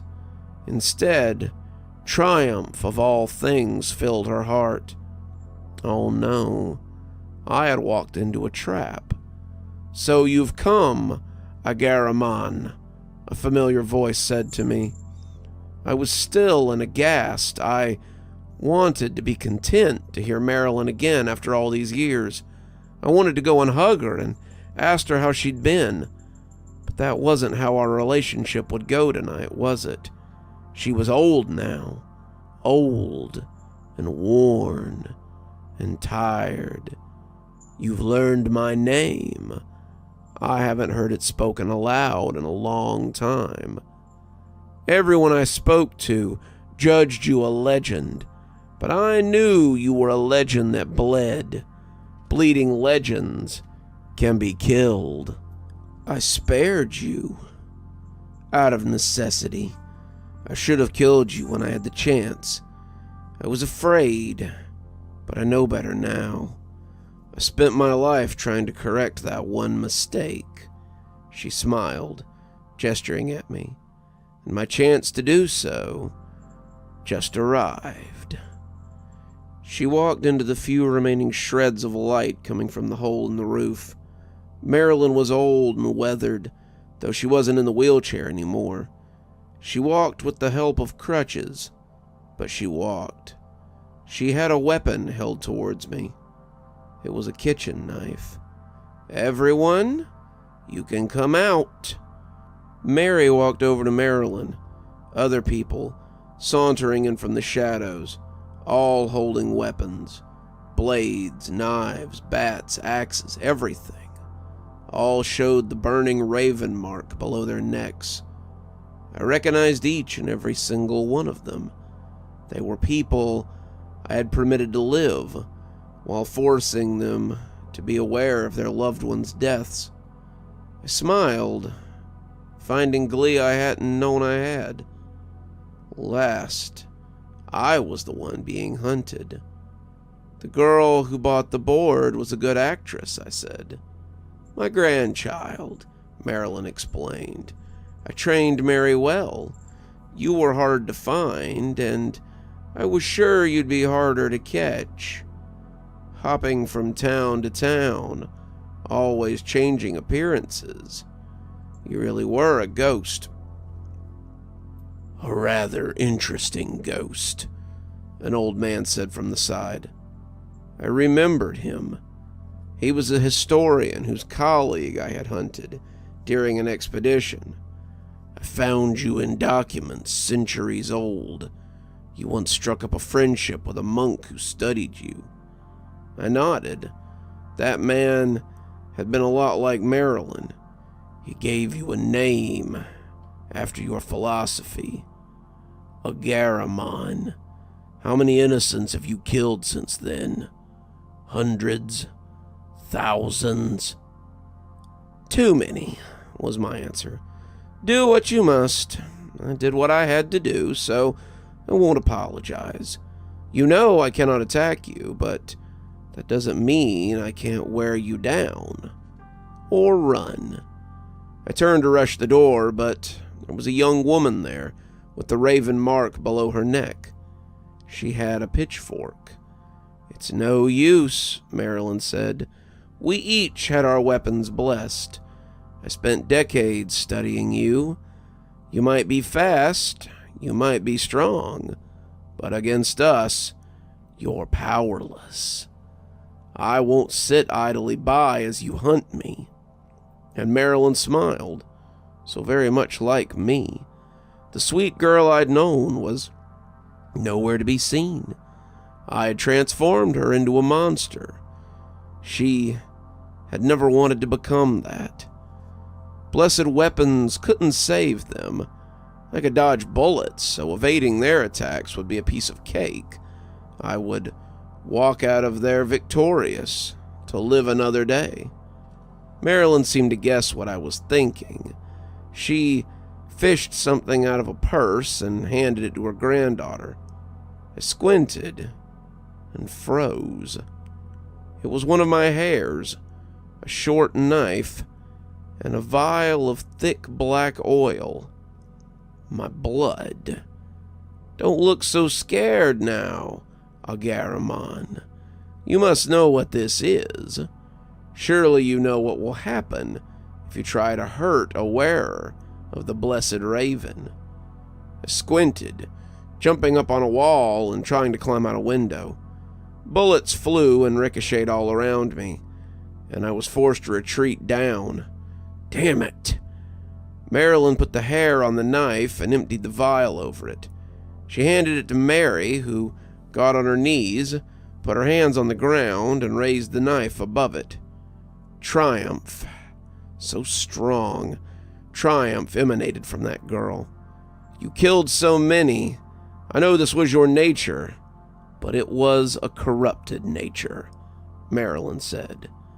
If it had been anyone else, I wouldn't have cared. But this was Marilyn. I was unable to doubt the rightness of her words. There are others like me, others more dangerous. You should have lived your life, been happy, counted that as a blessing. Should have counted that as a gift. You threw your life away.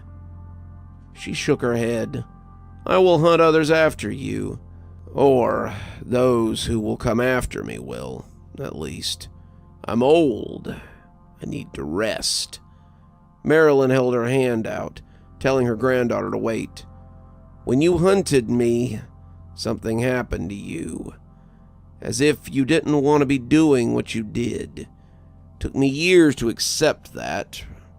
You were paralyzed by me, and as such, you let me strike you. You bled. I tried to run again, and again, bullets came, this time from the outside. Marilyn truly had found all my victims. I was starting to panic. My fur swayed furiously. I was outmatched. I was told humans would become too fragile after a hunt to come after me. Demons could be so blind. All you stand for ends here, Agaramon. Thanks for saving us. Yet that will never account for your sins. No, wait! Marilyn nodded, and her granddaughter stabbed her own hand with the knife, blessed with my fur and blood. A knife with me in it. A pain washed through me all at once. This was a direct breach of my contract.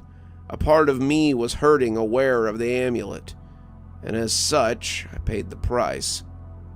I screamed, fell, convulsed. I saw colors bursting as pain threatened to subdue me.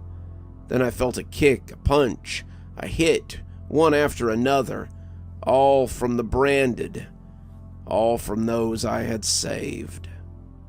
The dark unconscious I'd brought on so many finally caught up to me. I smiled as my prey became the hunter, and life eluded my body, becoming but a husk of ancient oaths.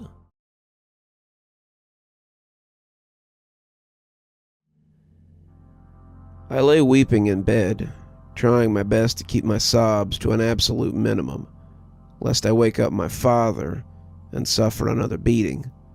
Only moments before, I'd been scratched badly by the satanic spawn we call a cat.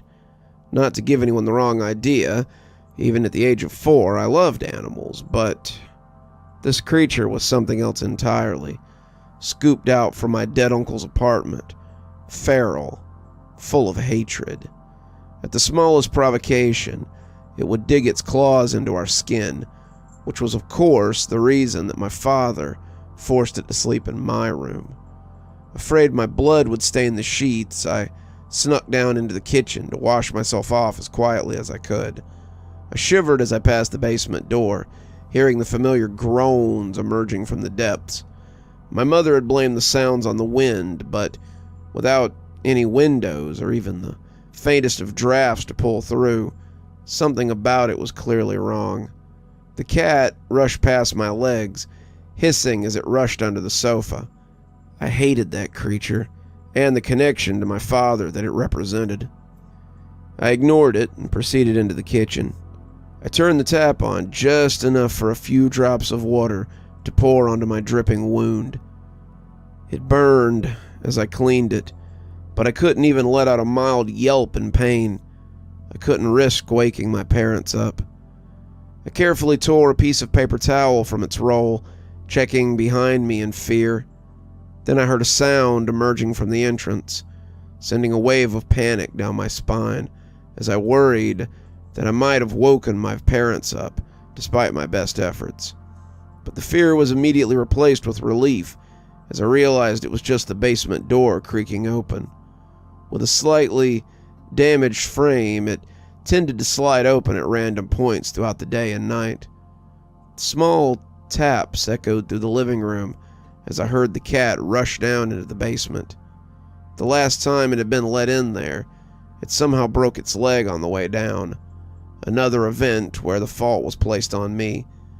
If my father somehow figured out that I'd let him down there again, he'd know that I'd been out at night, which meant I'd face hell in the morning. So as much as I hated the creature, I had to venture down into the basement and retrieve him before he damaged himself. I hid the paper towel in my pajama pants, leaving no trace behind as I followed the little beast down into the basement. As I reached the door that stood ajar, I could hear him hissing from the bottom of the staircase. A part of me worried he might scratch or even bite me again, but I'd rather suffer 1,000 cuts from his claws than another beating from my so-called guardian. I proceeded, taking a single slow step down the creaky staircase. The cat was silent, but a new sound had taken its place. A bizarre, squishing sound, akin to meat being pushed through an old, hand-driven grinder, coupled with heavy breathing. Still I continued, too worried about the consequences if I refused. Cracking sounds followed, crunch after crunch, echoing up the stairs. Then, stepping on a rotten piece of wood, the step broke, sending me plummeting down the rest of the stairs. I roughly landed on the concrete floor below. By then, I couldn't hold back my tears anymore. In a mixture of pain and fear, I started to sob, crying loudly in the darkness, alone, as the night hung around me. My only solace was that the sounds in the basement might not be making it up to the bedroom where my parents slept. Maybe I'd even be allowed to weep in peace. But reality begged to differ, as a presence in the darkness had awoken. "Why are you crying, child?" a deep, raspy voice asked. I turned around, trying to figure out where the sound had come from. Hadn't been either of my parents, I knew that much, yet it felt oddly familiar. "Here," it let out a mere whisper. The sound had come from a wall in the darkest corner of the basement, one just barely touched by the faint moonlight daring to shine in from the living room above. Only then did the metallic stench and scent of rotted meat hit my nostrils, causing me to recoil in disgust. On the floor lay a pool of fresh blood, shining gently in the dimmest of lights. It had come from the cat, I could gather that much, but the rest of the body was nowhere to be seen. "Where's Smokey?" I asked, with a trembling voice. "You cared for such a creature?" the voice asked, seeming curious. "No, I hate it," I let out in protest, almost angered by the mere statement. "Then why do you want to find it? I've witnessed the pain it causes you. I've heard your cries." He belongs to my dad. He'll be angry at me." "My apologies. I required sustenance." Though young, I was well familiar with the concept of death, and with a pool of blood before me and its accompanying stench assaulting me, I realized there was no turning back. I started crying again, knowing how badly I'd messed up. "What am I gonna do?" I sobbed. Who even are you?" Who am I?" it repeated. "I don't know." The peculiar statement somehow put a stop to my whines. It was such an odd concept to me, to my young mind, that a sentient being that was able to talk didn't have an identity that it was aware of. You don't know?" I asked. "No. Who are you?" it asked in return. I'm Helena. Why don't you have a name?" "I was never given one."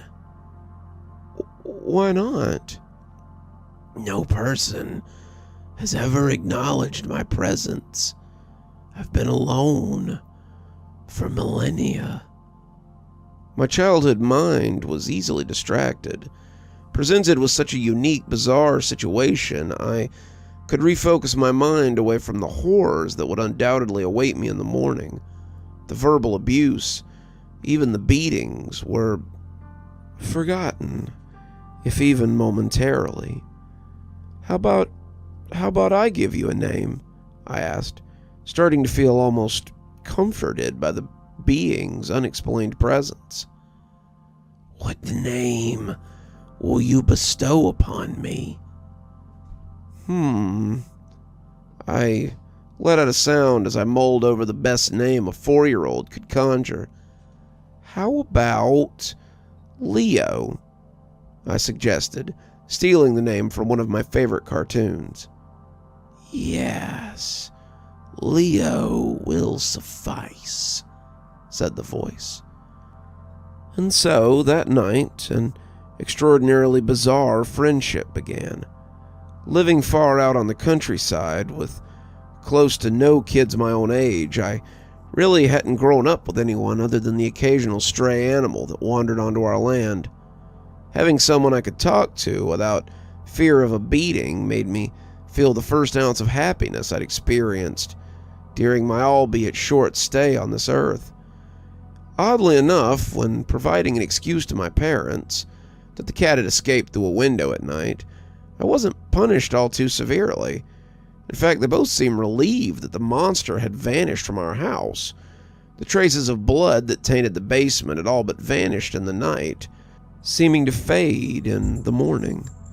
Following that event, I took it upon myself to feed Leo. I'd usually go down to the basement at night and spend a few hours after dark talking to him. I fed him whatever scraps of meat we had left behind the fridge, which he appreciated as he told me stories of a world I hadn't the faintest chance of comprehending. I quickly learned that only flesh would sustain him. He explained to me that the fresher the meat was, the better. But to get a hold of food, I had to be sneaky. Usually I'd wait for my dad to come home from work. He'd always stop by the bar and have a few drinks, and would end up getting pretty drunk. I could smell the alcohol reeking off of him as he stumbled into the living room, only to pass out on the couch. Once I heard him snoring, I'd sneak into the kitchen, put some crumbs on a plate, which I placed next to him on the sofa, and feed the rest to the kind beast that lived in the basement. Doing that, my father would usually wake up in a drunken slumber in the middle of the night, thinking he'd mindlessly consume something before passing out.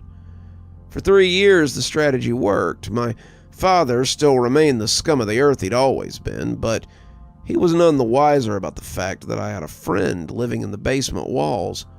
Over the years, he'd even begun to grow. His voice had gotten more prominent. Even a mouth had formed in the wall, one filled with jagged, rotting teeth. Every day I fed him, a task growing progressively more difficult as he grew larger. Inevitably, the food stolen from the fridge would be too much. Just before my 9th birthday, Leo had asked for a larger meal. Stole the majority of a leftover rotisserie chicken, but as I stumbled back to the basement, the snores emerging from my father's mouth abruptly stopped. "What are you doing, you little shit?" he asked, angry at me before he even realized what was going on. But then he saw the chicken, obviously thinking I was about to steal it for myself.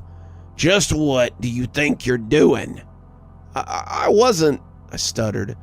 What followed was the same cascade of drunken abuse I knew all too well, followed by a few slaps to the face, leaving behind red marks and black eyes.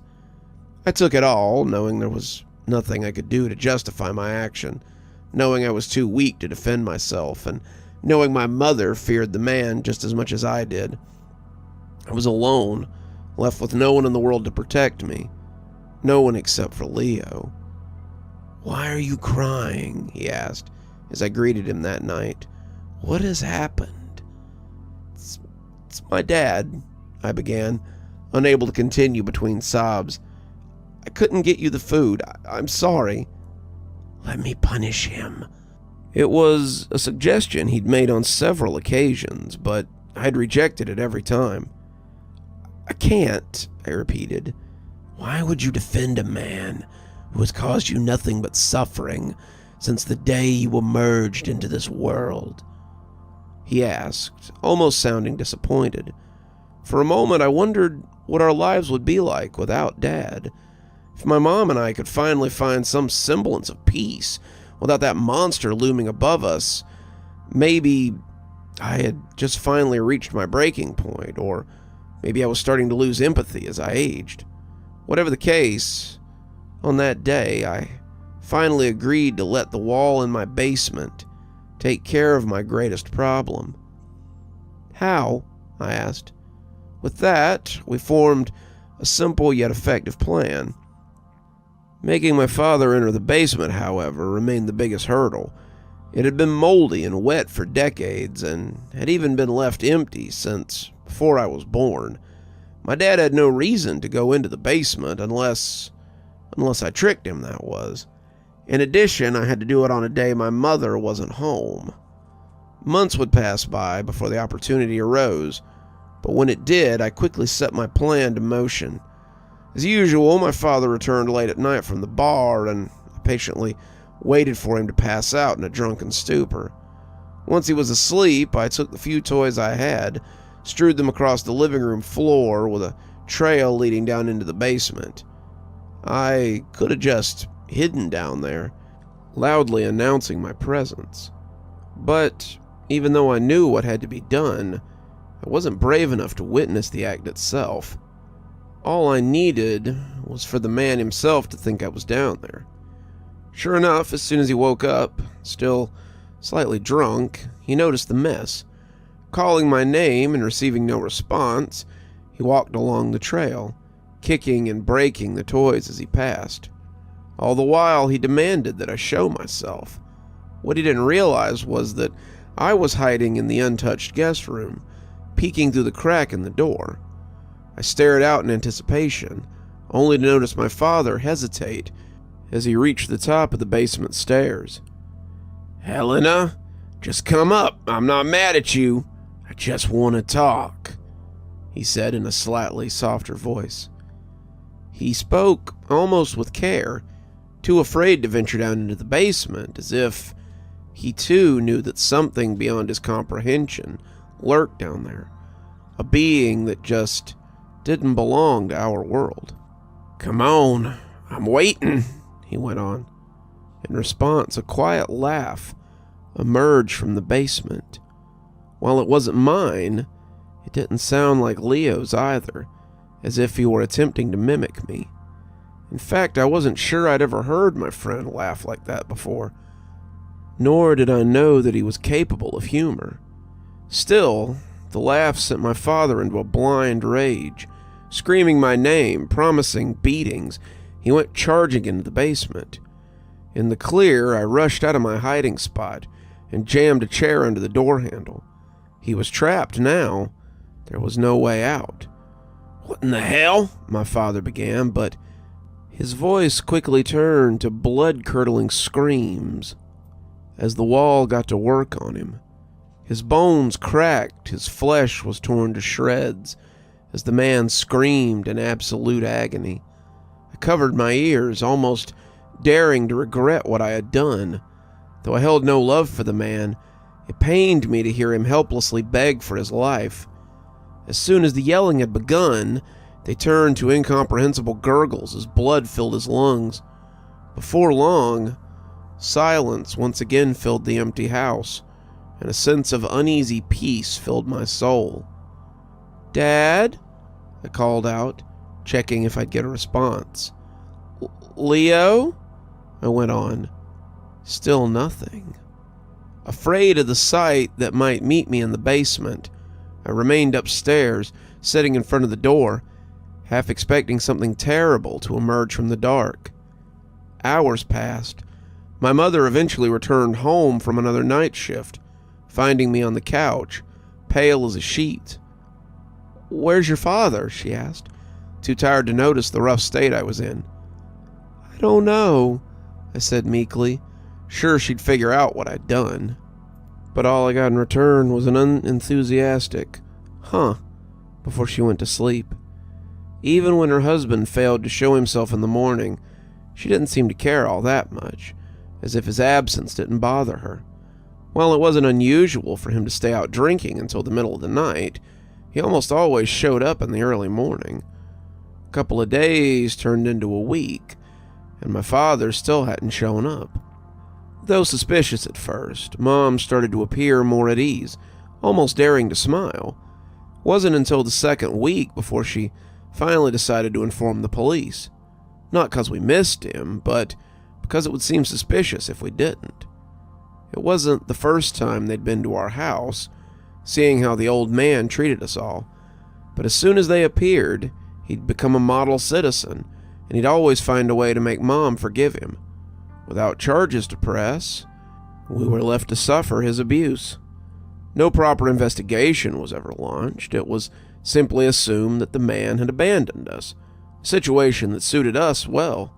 During the next few years, my mom and I would finally get a chance to bond, and my life started to improve. Bit by bit, the memories of the nightmarish childhood I'd had began to fade. Of course, Leo remained my secret friend up through my formative teenage years, but with his appetite ever growing, feeding him became somewhat of a problem. Where scraps and raw meat had once sufficed, he now wanted fresh kills. I resorted to getting a part-time job at a local butcher, sneaking out what little I could and using the rest of my salary to buy game meat from hunters and farms. For a short while, the meat sufficed. It could sustain the growing being in our basement. For every day that passed, more and more distinctive features formed. Arms, fingers, claws.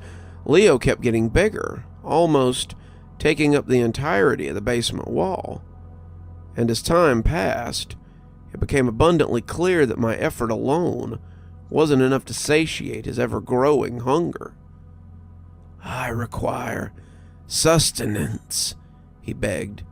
"I just fed you," I argued back. "I need more," he almost yelled, his voice echoing through the basement. By this time, eyes had formed alongside the mouth, the spikes emerging around the wall, forming a primitive facial structure.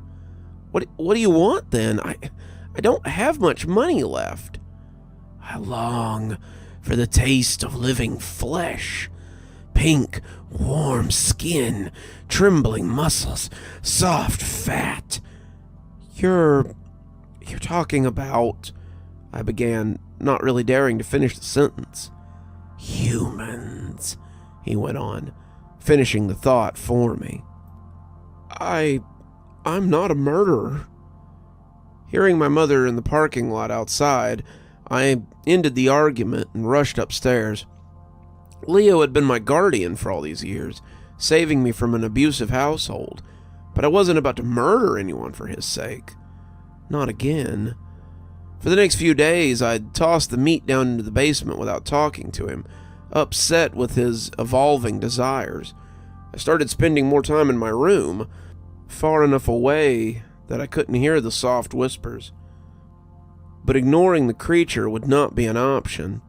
One day, while chatting with a friend on the phone, I heard a voice calling me from downstairs. "Helena," Mom called.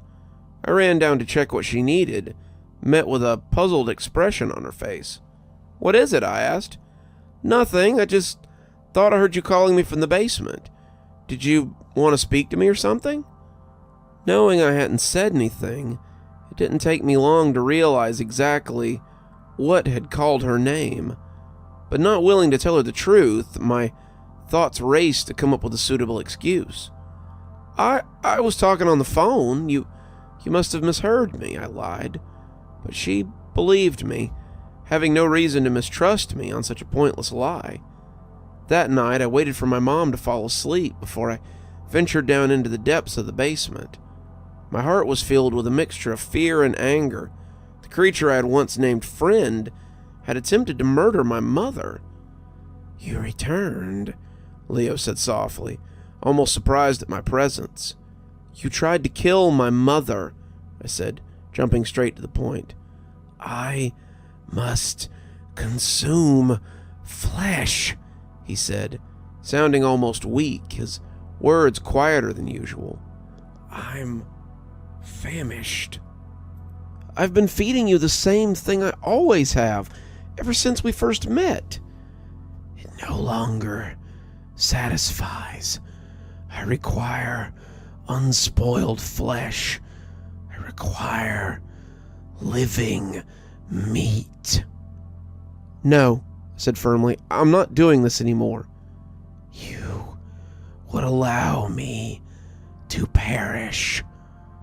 "I'll keep feeding you animal meat, but I'm not going to kill anyone for your cravings. And I can't forgive you for trying to kill my mom." Leo didn't respond, seemed to contemplate my harsh words. I had already decided to end our friendship, but I wasn't ready to let him die. So I'd keep tossing down some hunted game purchases from local farmers or hunters without entering the basement.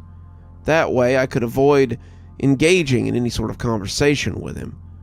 Only then I could live with a semi-clean conscience. For months and years I fed the beast, never speaking a single word. During the nights I could hear him groan and beg for flesh, but I refused to listen. It was a miracle that my mother never caught on, but in her advancing years her hearing had started to fade, and her mind with it. Though she'd barely entered her 50s, the years of alcohol to deal with the trauma caused by my father had worn on her soul, and though I'd tried to get her help, she never really recovered. Then, one day, as I returned home from work, my mother was no longer there to greet me. I found her body in bed. She had passed away while taking a nap. There she lay, looking as if she was just sleeping, but entirely different. Lighter, tired, absent. I did what I could in a futile attempt at resuscitation, but her body was already cold. There was nothing left to be done. It was determined during the autopsy that she'd passed away peacefully in her sleep. Her heart had grown tired and simply ceased to beat. I could take comfort in the fact that she never saw it coming, that she at least experienced a handful of semi-happy years before leaving this world. With her gone, though, I was truly alone. So another year passed, and I remained alone in my inherited house, someplace I knew wasn't truly empty. Once I entered college, I even started dating, meeting a guy, Martin, who seemed to tick all the boxes. Time passed, and though the memories lingered, they appeared as painless scars, serving as little more than reminders of old wounds sustained. For a while we were happy. He had just finished college by the time I entered my freshman year. I was 19 and he was 24. He was a private man who moved here from a couple of states over, finding work at a local bar. He never talked about his past, nor why he'd left everything he knew behind, which should have been the first sign of things to come, had I only been wise. Growing up, seeing my mother get hit by my father, I always judged her for choosing a man who would hurt her like that. Though I felt guilty, I couldn't help but pity her for staying. I never thought in a million years that I'd be stupid enough to fall into a similar trap. Oh, how naive I was. As it turned out, mistakes can cross the boundary of generations and can be repeated no matter how careful you think you are. Martin first hit me during what he felt was an innocuous argument. He didn't even seem that angry, so I never saw it coming. Too in shock, I couldn't even respond. A man I thought I'd spend the rest of my life with had just put his hands on me. But I was in too deep to just leave. It started with outbursts, followed by profuse apologies and love bombing. Then the cycle would repeat. Step by step, my freedom was taken from me. I couldn't dress the way I wanted. I couldn't spend time with my friends. At some point, I wasn't even allowed to leave the house without supervision. It happened so fast, I almost suffered whiplash. Before I knew it, he had taken full control of my life. The man who had entered my house might as well have been the reincarnation of the man I'd called father. No sooner had that realization hit me than I decided I wasn't going to take the abuse lying down. I started to form an escape plan. I still had some money from my inheritance, not enough for a luxurious lifestyle, but enough to leave town and never look back. Martin could have the house for all I care, a place haunted by decades of abuse and cursed beyond the ability of cleansing.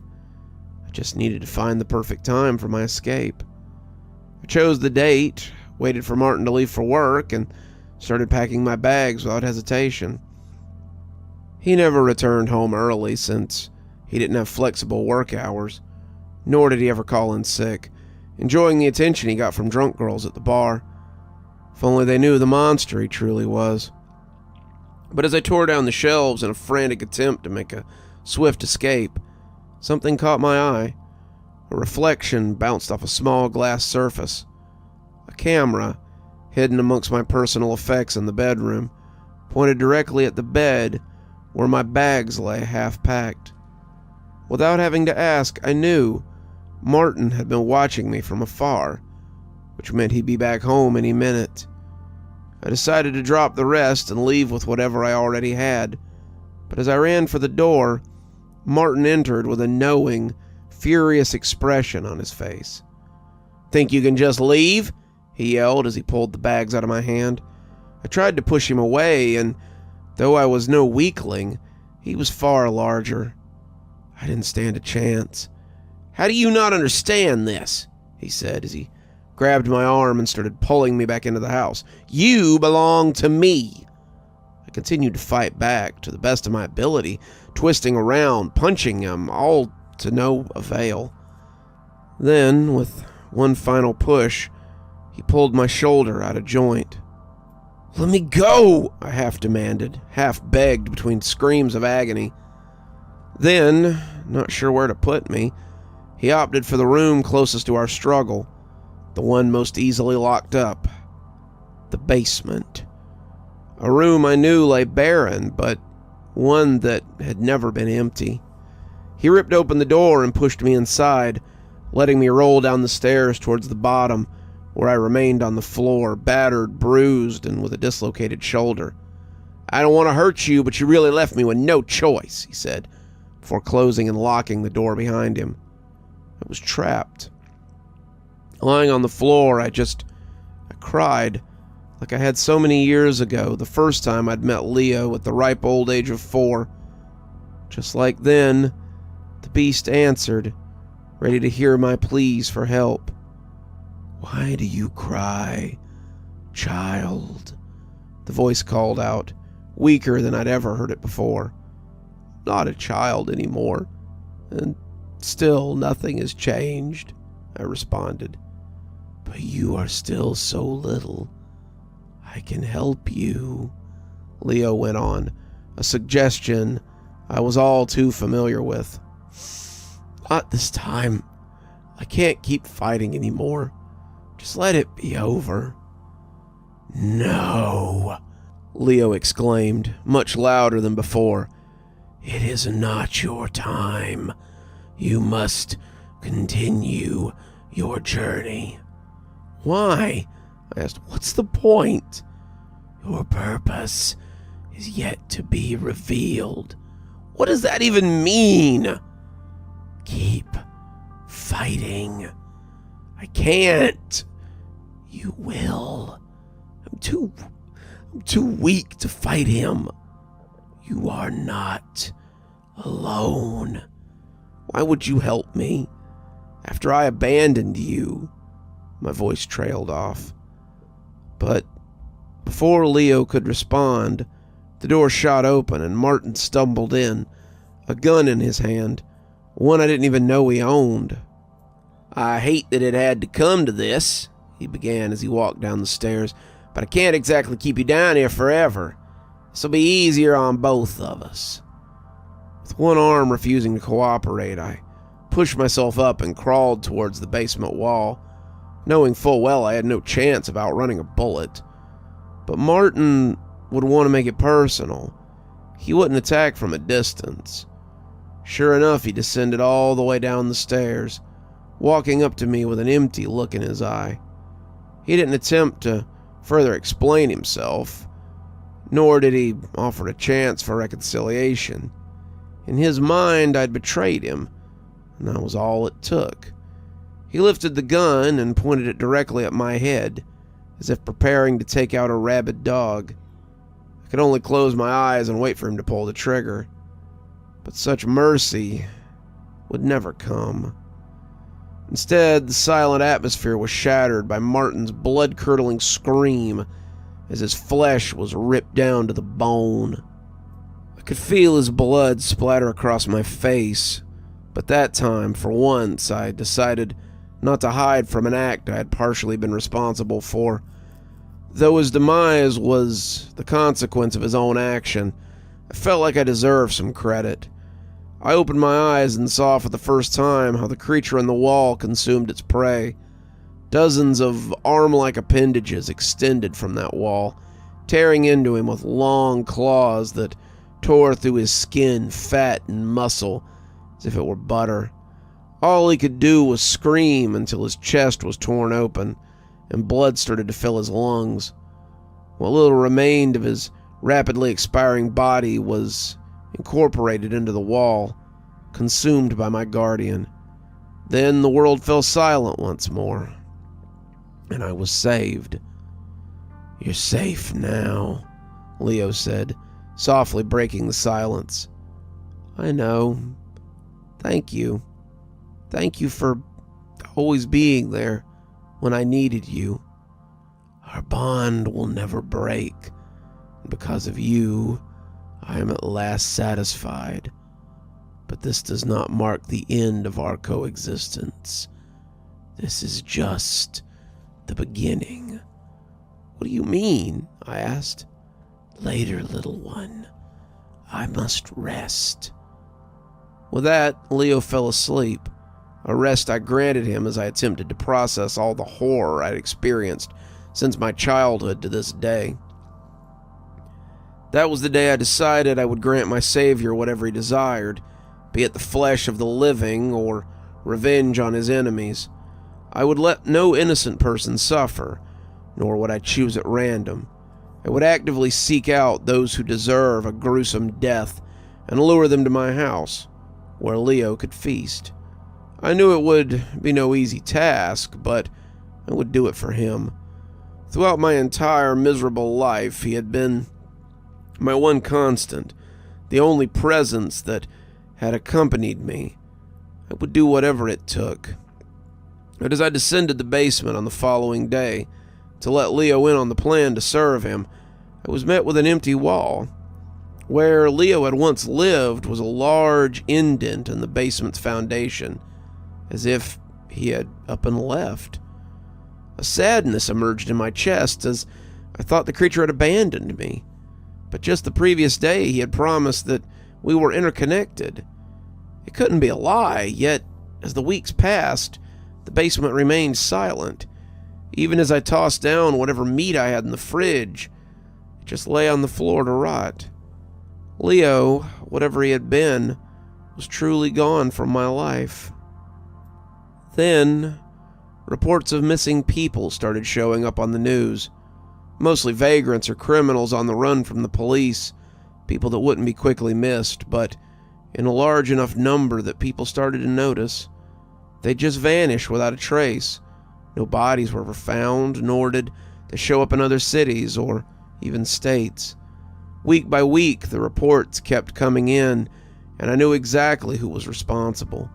Leo's hunger had kept growing even after he emerged from my basement, a lust for flesh that would no longer be satisfied.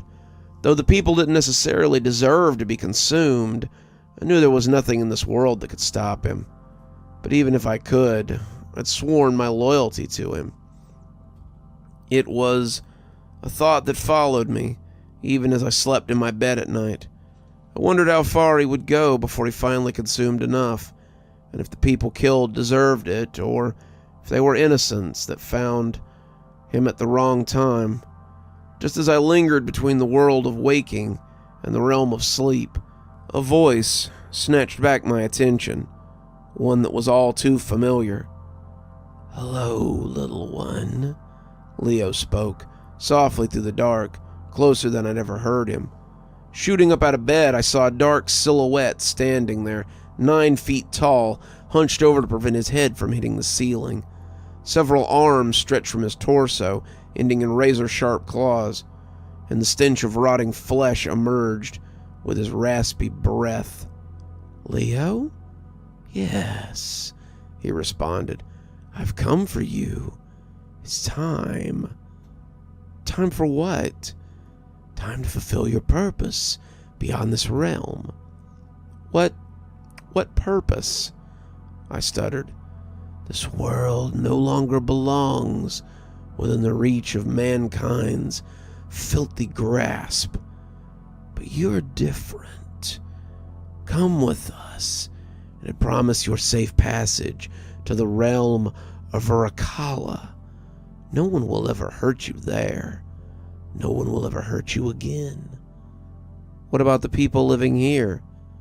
"You no longer need concern yourself with their well-being, but you must come with us now."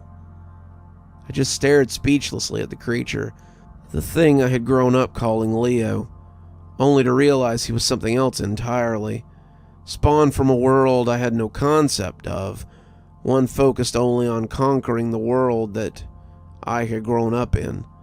But as he patiently awaited my reply, I thought back to all the pain and suffering I'd endured, the false kindness I'd been given, only to face years of abuse. If this was the world I had, I wasn't sure it was the one I wished to protect. "What do you say, little one?" With that, my purpose became clear. The entirety of my span in this realm, the lesson it had taught me, the people I had endured. I knew exactly what to do.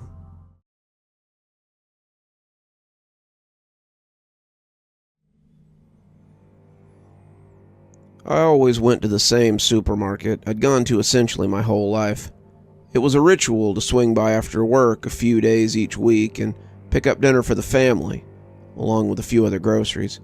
I contemplated breakfast cereal choices as I stared at the same cracked vinyl tile in the same aisle I've stood in many times before, with the same old-school luminescent light bulbs flickering overhead.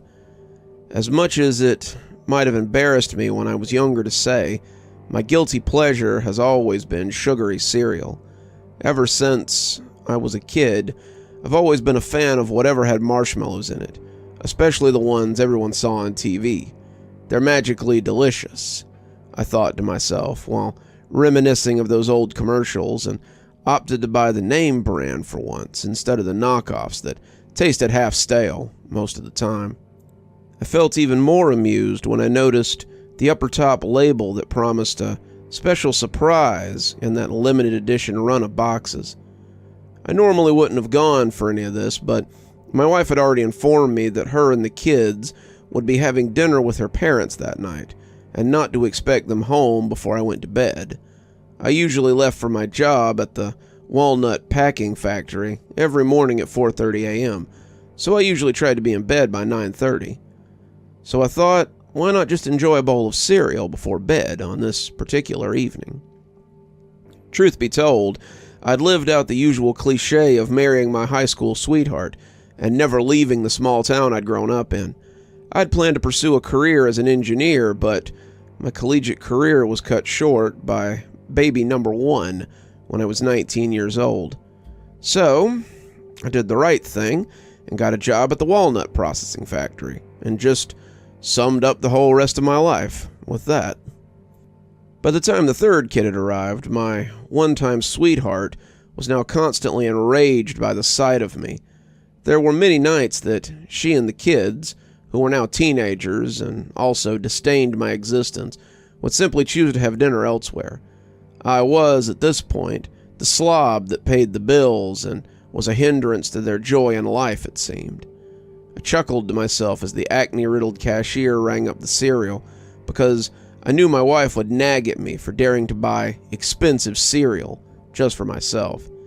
As I loaded the groceries into my old Toyota, though, I thought that I heard a voice coming from one of the bags. I shook it off as the long day taking its toll on me, but then I swore that I saw a red glow in my back seat that I just happened to catch for a second in my rearview mirror. I can't explain why, but when I got home, I quickly found the box of cereal, opened and peeled the plastic bag open, started pouring myself a bowl. That's when I heard the little thunk and quickly remembered the promise of a surprise in every box. It too was wrapped in a little plastic baggie, and when I opened it, it kind of startled me.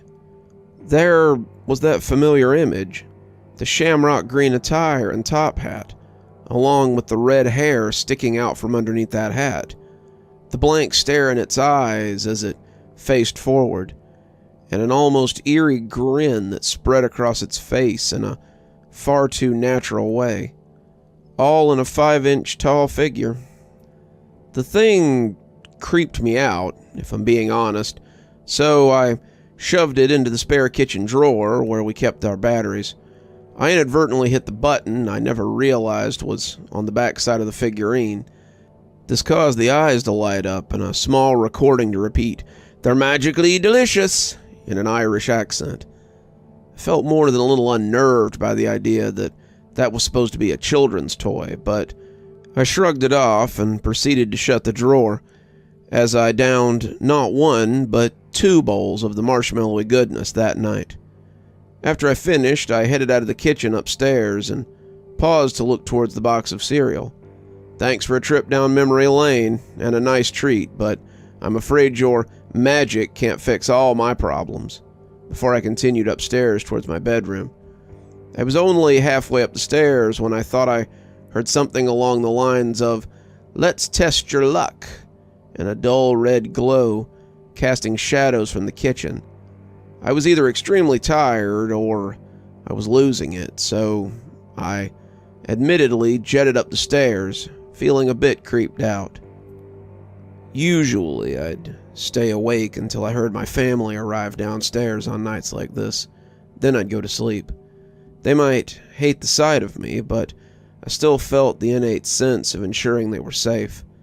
That night, though, I fell almost immediately into one of the deepest sleeps I'd ever experienced, and dreamt all night about things I'd long given up on. In my dreams, I was at a college out east somewhere, top of my class, and a top engineering job already waiting for me when I graduated. I also had a supermodel girlfriend who was pursuing a degree in fashion, and we were planning a weekend away together on the coast, when a red glow overcame my dreams, and an almost primal-sounding scream jolted me out of sleep. I reached over instinctively to check my wife. She wasn't there, which gave me a slight pause, but she was known to sleep in the spare bedroom when she felt especially annoyed by me. Still, that scream had me on edge, so I bolted out of bed and started down the stairs.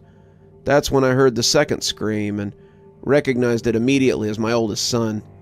I darted down the stairs as fast as I could, and as I did, my nostrils were assaulted by the most metallic smell that I couldn't place in my state of panic at that moment. I saw a red glow come and go in waves in my descent, and then I swore I heard the sound of the most disgusting type of slurping noise, much like when a 4-year-old eats spaghetti. I ran straight around the corner towards the kitchen, but I slipped immediately on the tiles and slammed the back of my head on the landing. When I tried to get up, I kept slipping and losing my grip from something wet and slimy on the floor. I finally crawled to the light switch by the refrigerator, and when I turned it on, I yelled aloud when I realized the floor was covered in blood. Not just a little bit of blood either, it was literally everywhere in the kitchen, on the table, handprints on the cabinet and fridge, pools of it leading to the living room and onto the carpet. It wasn't just blood either. The viscera reminded me of the summers I spent at the local poultry processing as a teen. There was a piece of, well, something once living everywhere, and I looked in that kitchen along with shreds of clothing that I recognized as belonging to my wife. I started screaming for my family, but received no response. In a panic, I rushed all over the house, but I saw no evidence of any of them anywhere. That is, except for the blood and carnage that the entire house was covered in. I didn't want to believe what I knew the source of all of that was, though. I scrambled to find my cell phone that was tucked away in my jacket on the kitchen chair the night before and dialed 911. Right as I started to dial, though, I saw the red glow again. This time, I realized exactly where it was coming from. Not from the drawer any longer, but right in front of the kitchen table. The light intensified beyond what any reasonable person would believe possible for the figurine. Then I heard a familiar, distorted voice begin to play. "They're magically delicious." It was then that I realized that the grin on its face had dropped into an even deeper arc, and the figurine was absolutely coated in deep, red blood. To my astonishment, I realized now that I was actually seeing its plastic mouth break free of its natural boundaries, and its lips began to move as it repeated itself. "Ahem, I said they were magically delicious." I yelled at him with the most fear and rage a being could ever muster up within themselves, and asked where my family was. "Your wish was my command, my friend. You're free man now. So let's say you and I go find what's at the end of the rainbow, eh? Besides, they truly were magically delicious."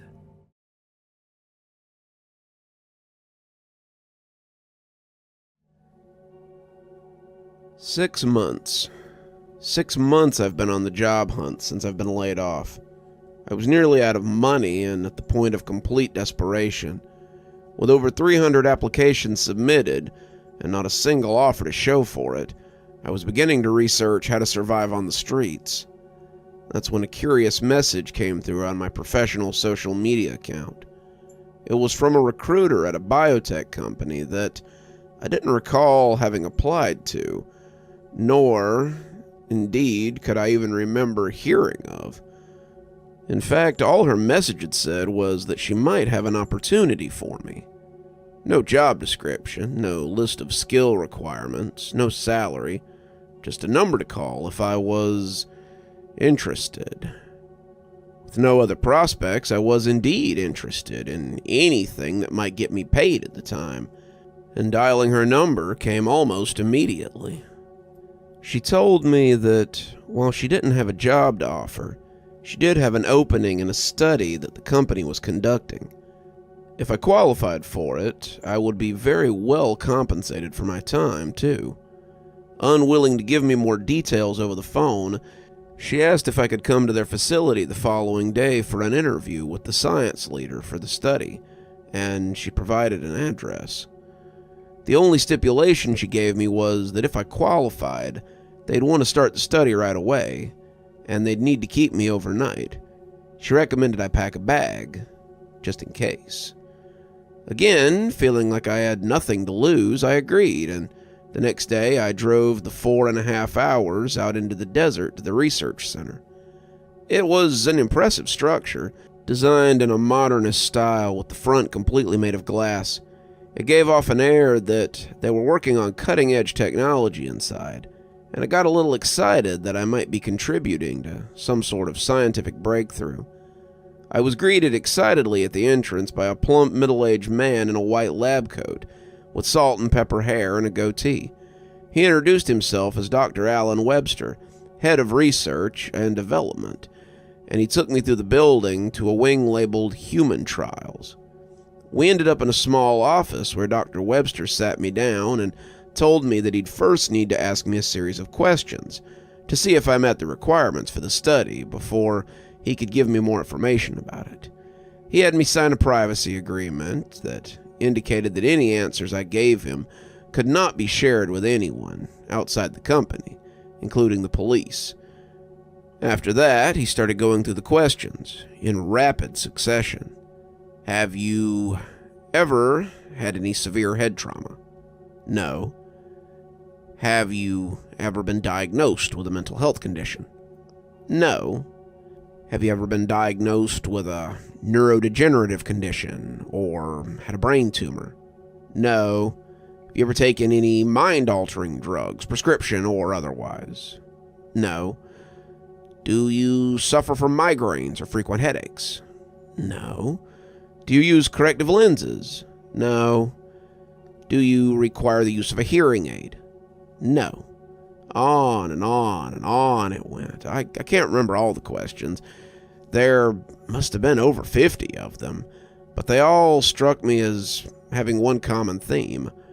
I realized partway through that he was trying to gauge the overall health of my brain and sensory organs, and began to form a theory of what the study might be related to. Whatever requirements he was looking for, apparently I met them, because when he finally finished going through the list, he told me that I was a perfect candidate for the trial, and asked if I was still interested in knowing more.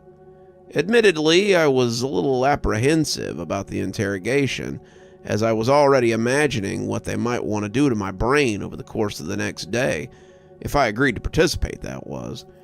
But I'd already come that far. I wasn't going to leave before knowing how much they were willing to pay. I told him to continue. Excellent. So, the study is for a revolutionary new chip we've developed that we believe will give people complete control over their senses. We're looking for a few brave participants to test it out for us. A chip? I asked. Yes, it's a small chip that, when implanted, will allow the user to adjust their sensory settings at will. Going in for surgery and don't want to, or simply can't be put to sleep with anesthesia? Shut off your sense of feeling and maybe sight and sound. Loud neighbors keeping you up at night? Adjust down your hearing sensitivity. Something your spouse cooked tastes terrible? Turn off your taste buds and smell and smile through the whole meal. And those are just the basic uses of the application. We're hoping that you can turn down other senses, and you'll be able to turn up others. On the battlefield, for example, that might mean a soldier could push past his sensory processing to sight and be able to see targets more clearly while filtering out noise of fighting around him. It's exciting stuff. He was obviously very proud of what they'd created. Wow, I had to admit that sounded impressive. Are you hoping it can help restore lost functions for people that are deaf or maybe blind?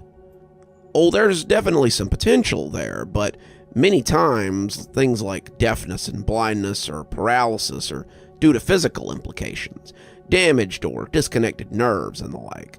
The chip, unfortunately, won't fix that, or correct a total loss of a sense. But if someone is suffering from a partial loss of function, we're hoping to be able to boost the signal in the brain to sense what might allow them to see improvement. He was very enthusiastic in his explanation, but my apprehension had grown throughout. That sounds incredible, but I couldn't help but notice that you mentioned the chip needs to be implanted and that it would be looking to boost or reduce sensory signals within the brain itself. So, for the trial, does this chip need to be implanted in my brain? He gave a small nod. Yes, the chip does need to be inserted into the brain to function properly. That's why we'd need to keep you here overnight. If you agree to participate, today we'd implant the chip, then we'd monitor you tonight in one of our recovery rooms, and tomorrow we'd conduct the trial of its functionality. This was a little much for me. I'd figured there was a chance that study at a biotech company would be somewhat invasive, but not to the degree of requiring brain surgery. And I certainly hadn't prepared myself for the idea of having my brain opened up on the very first day. I'm sorry, I began, but Dr. Webster cut me off. Before you say anything, would you like to know how much we're offering if you choose to move forward? I was certain that it wouldn't be enough to convince me otherwise, but I agreed to let him tell me anyway. At least so I knew how much I was turning down and had a frame of reference if I was contacted by another company to sell my body for science. As this is obviously a lot to ask of you and requires significant, intrusion into your body, you will receive $125,000 a day for your services. I'd been leaning back in the chair I was in, and when I heard the amount, I fell straight over. Dr. Webster got up from behind the desk he was sitting at and helped me to my feet, before we both got back to our original positions. I could barely form words when I regained my composure. $125,000 a day? Yes, that's $125,000 a day, and $125,000 for tomorrow, for a total of $250,000 paid upon full completion of the trial. You don't expect the actual testing of the chip's functionality to take more than a couple of hours. You might be back home by dinner time tomorrow night, and you'd be $250,000 the richer. The look on his face told me that he knew it would be nearly impossible for me to turn down that amount of money. I don't know. My mind wasn't processing information properly. That would change my whole life. We know. To be perfectly frank with you, you weren't chosen at random. We're aware that you've been unemployed for some time and that you could use a break. Candidates for this trial are all in need of an opportunity, and we're willing to provide one. All you need to do is sign here. He pushed a clipboard in front of me, and I instinctively reached for the pen before stopping myself. I got the feeling he was trying to rush me before I could think about it all too hard. Hold on. Let's just slow down for a second. With a moment to pause, his words sunk in, and something was bothering me. First, how did you know about my unemployment status? You just out combing the internet for the most desperate people? Why not grab homeless people off the streets instead? He looked annoyed at the question. Unfortunately, I can't disclose our recruitment process to you as it's confidential, but I wouldn't frame it so harshly. Like I said, we look for people that are really in need of an opportunity, as we understand that participating in a trial like this may be very attractive for those with no means of income. As for your question about experimenting on the homeless, to be honest, I find it insulting. This is a legitimate business enterprise with lucrative contracts all over the world. We would never consider doing something so unethical. We'd be out of business in a week if the press got wind of biotech companies taking people off the streets and sticking implants in them. That being said, if you don't like our practices or you don't feel like our offer is fair, you're welcome to turn it down and just go ahead and get out of here. It had undoubtedly been upsetting to hear that I'd been picked as a potential candidate for no reason other than that I was broke, but Dr. Webster's response had humbled me. I didn't like that they seemed to know my current financial situation, but it's not like they hadn't pressed me for more than a fair offer. Okay, yeah, I'm sorry about that. It's a lot to take in. Could you at least explain the implantation process to me a little more? I've been terrified of surgery my whole life, and I just won't understand what that's going to entail before I agree to anything. It was really the only thing stopping me from signing the paper outright. Certainly, totally understandable that you'd want to know more about that. His expression had softened a little. However, I'd say that we don't like to call it surgery around here, as that term has a certain connotation. We've developed a very minimalistically invasive implantation process that requires that we only make one hole in your skull, and then we feed the chip to the final implantation site through the pathway in the brain that will have no impact on your physical or mental function. The whole thing only takes about an hour, and the recovery time is basically non-existent. You'll feel perfectly normal by tomorrow morning. We don't even need to put you to sleep for the process. We'll give you some medication to help you relax and just numb the area in the skull, but that'll be the only part you'll feel. While we're working, you can just watch TV. And if you're going to ask, I can't tell you exactly where the chip is going to reside, as that's part of the IP of the device, but I guarantee the procedure is 100% safe. His words had been intended to be comforting, I'm sure, but the thought of having a hole drilled in my head and a chip snaked through my brain to be installed somewhere within was still a little bit daunting. All the same, $250,000, it was a monumental sum and one that I'd be willing to accept some risk for. Dr. Webster pushed the clipboard closer and handed me a pen. I signed. The next hour was spent going through a mountain of paperwork.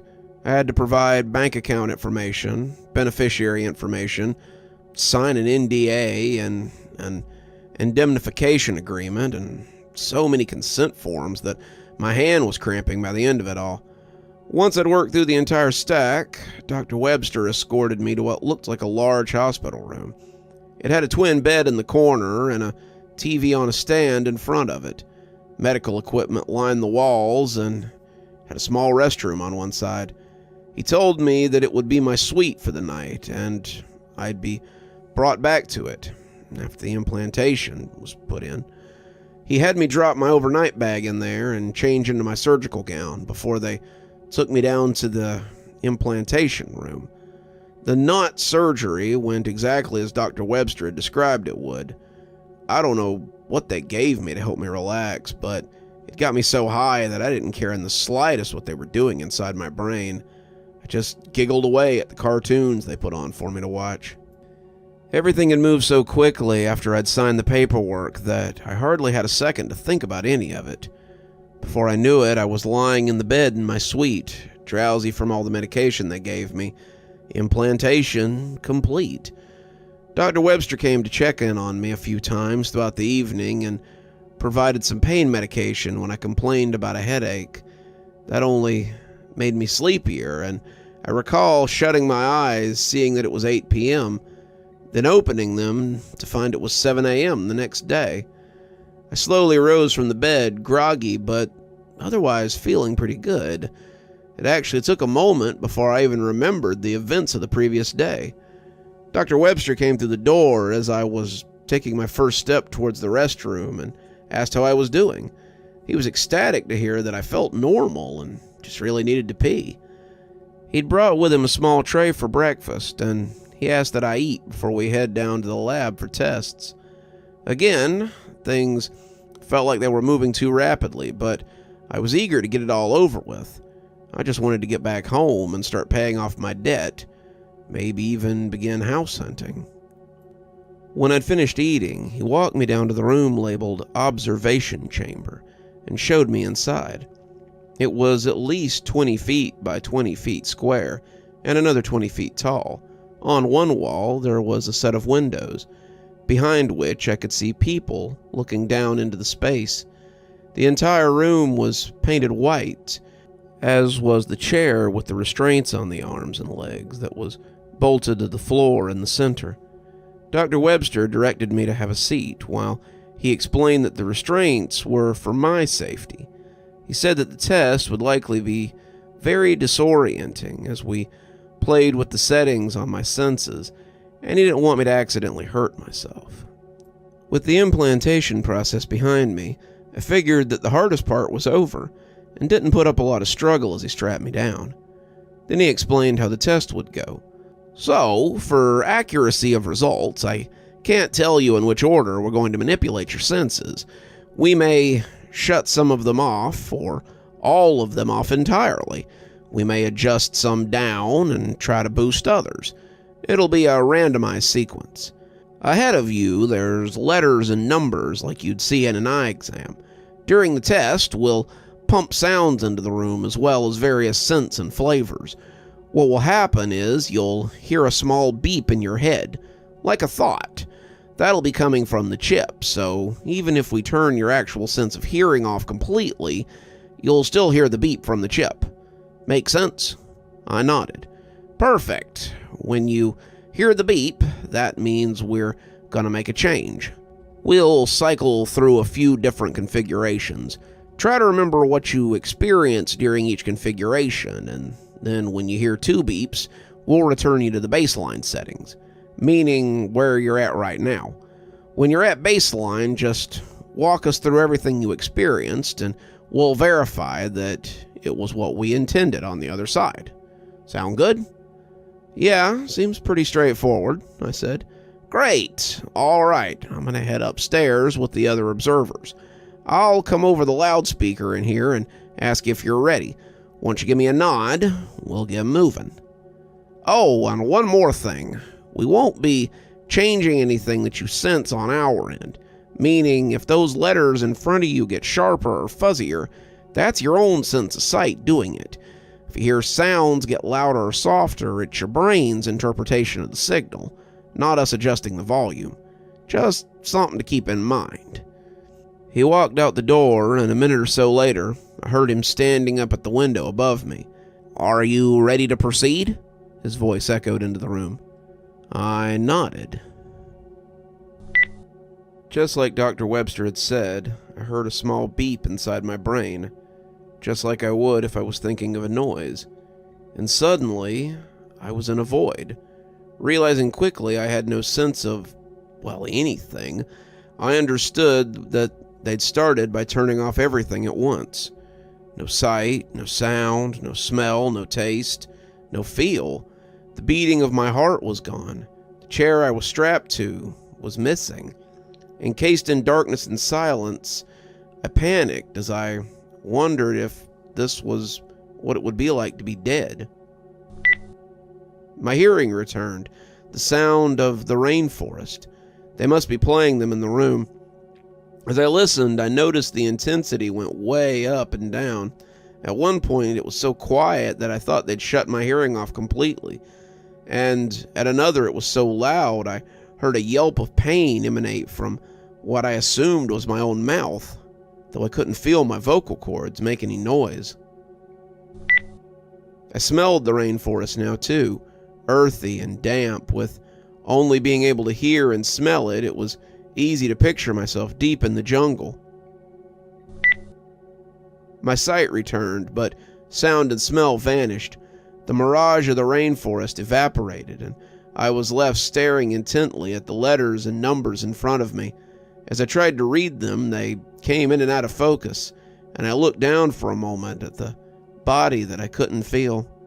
Now I understood why Dr. Webster had said the test would be disorienting. For all my brain could process, I was a pair of eyes, just floating in the air.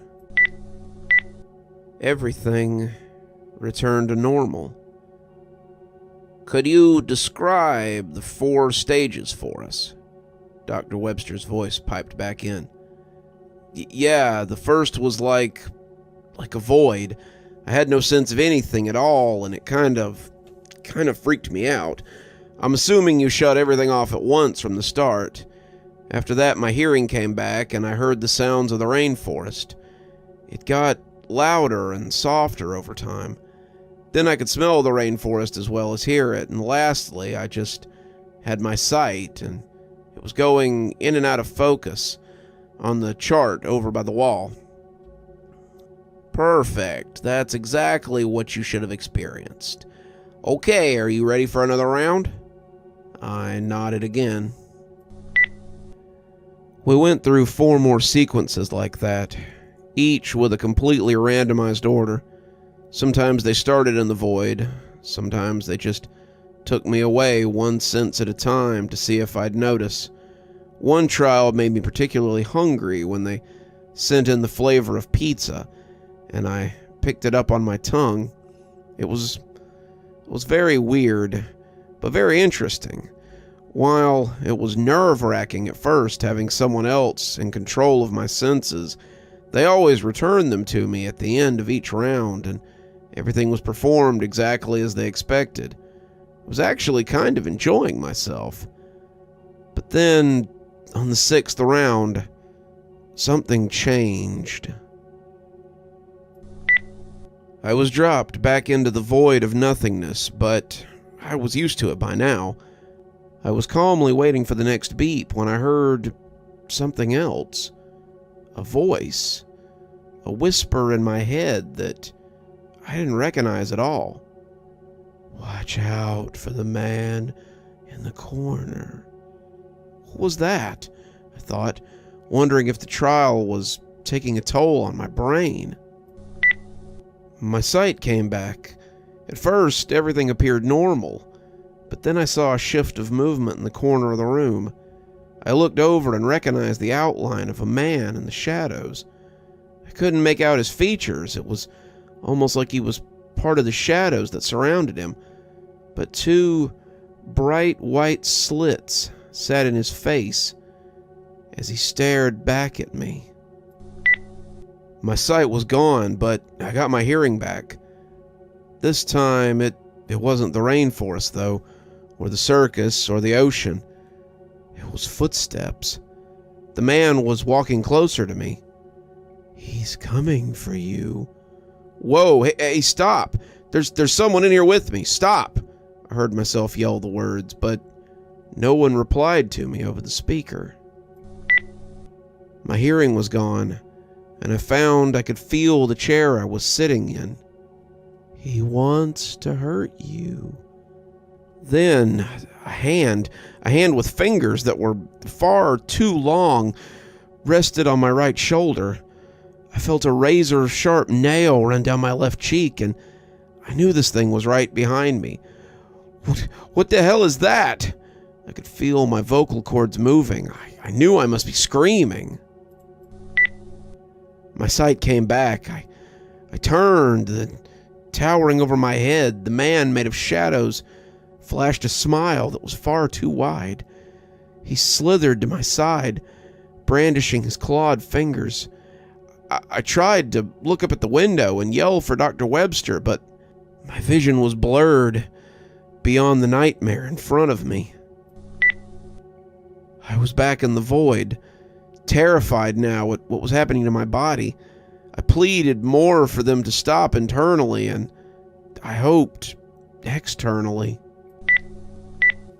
This time, when my senses were all returned, I was sweating and breathing heavily. I panned the room, searching for the Shadow Man, but he wasn't there. Could you tell us what you experienced this time? Dr. Webster's voice came into the room just as casually as it had on every other trial. What was that? I yelled at him. What was what? He answered. The voice in my head and the shadow thing that touched me. It wanted to hurt me. There was nothing in the room with you, and any voice in your head would just be your own thoughts. No, that's bullshit. Something different happened that round. You guys didn't hear me yelling for you to stop? No, you were quiet the entire time, just like the rest of the runs. Sounded completely calm, but I knew he had to be lying. I'd heard myself screaming. Look, I don't know what's going on in here, but I'm done. I want out of this thing. That's enough. Without warning, I was plunged back into the void, and I started to panic. Stop! No, let me out! You can't do this! I prayed I was actually saying the words. Ouch. That's gonna hurt when you can feel it. What's gonna hurt? What did they do to me? I tried to talk to the voice with my thoughts. I could see again. I quickly scanned myself for injuries, and then I saw it. My right index finger had been sliced off and was lying on the floor in front of me. Blood was spurting out of the stump where it used to be. They sent me back to the void. I continued to plead with them, though at this point I realized it was useless. I was at their mercy. Oh, I hope you don't use that leg. I heard a saw whirring somewhere down low in front of me, then the squelch of meat being cut and the high-pitched whine of a blade on bone. Please, please, I'm begging you. I won't take the money. Just let me go home. I knew they were listening. They just didn't care. I wasn't prepared for the agony that came next. White-hot pain radiating from my left leg below the knee. From my right hand, my hearing was still on, and I made noises I'd never known I was capable of. As I entered the void again, I started to cry. And now the stab to the chest. Goodbye. I didn't even try to fight it this time or scream out. I accepted that they were going to kill me. I tasted blood in my mouth, and I was certain I'd cough it up when they plunged a knife somewhere into my lungs.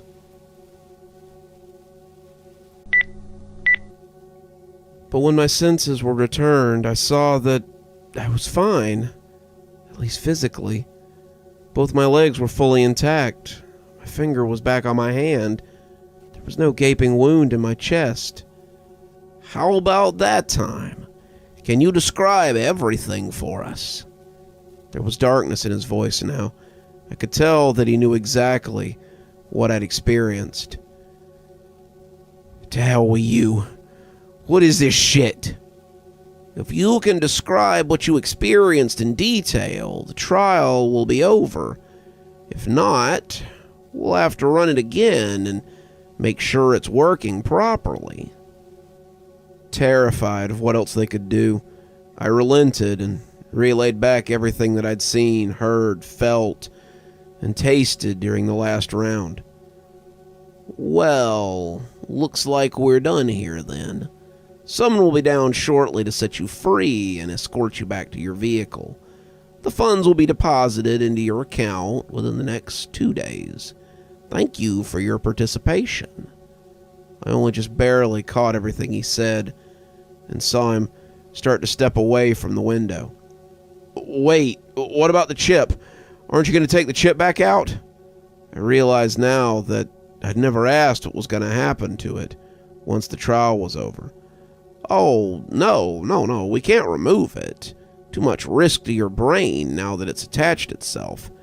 And in any case, it's our insurance that you won't discuss this experiment with anyone. We'll be keeping an eye on you. Don't forget what we can do to your perception of reality. His last line was dropped with such a hint of menace that I shuddered. I understood then that they were going to hold me hostage for the rest of my life. At any point, if I did something they didn't like, they could just send me to the void. Or worse. Eventually, someone I'd never seen came down to unstrap me, then quickly rushed me out through the back to my car. I drove back to my apartment in silence. Since I got home 3 days ago, I haven't slept.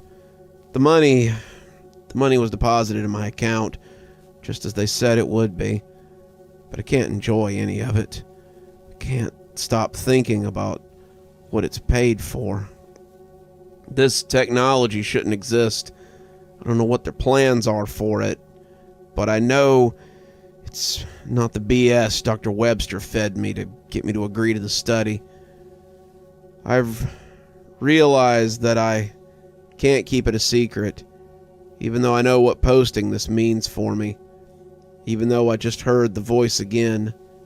You shouldn't have done that.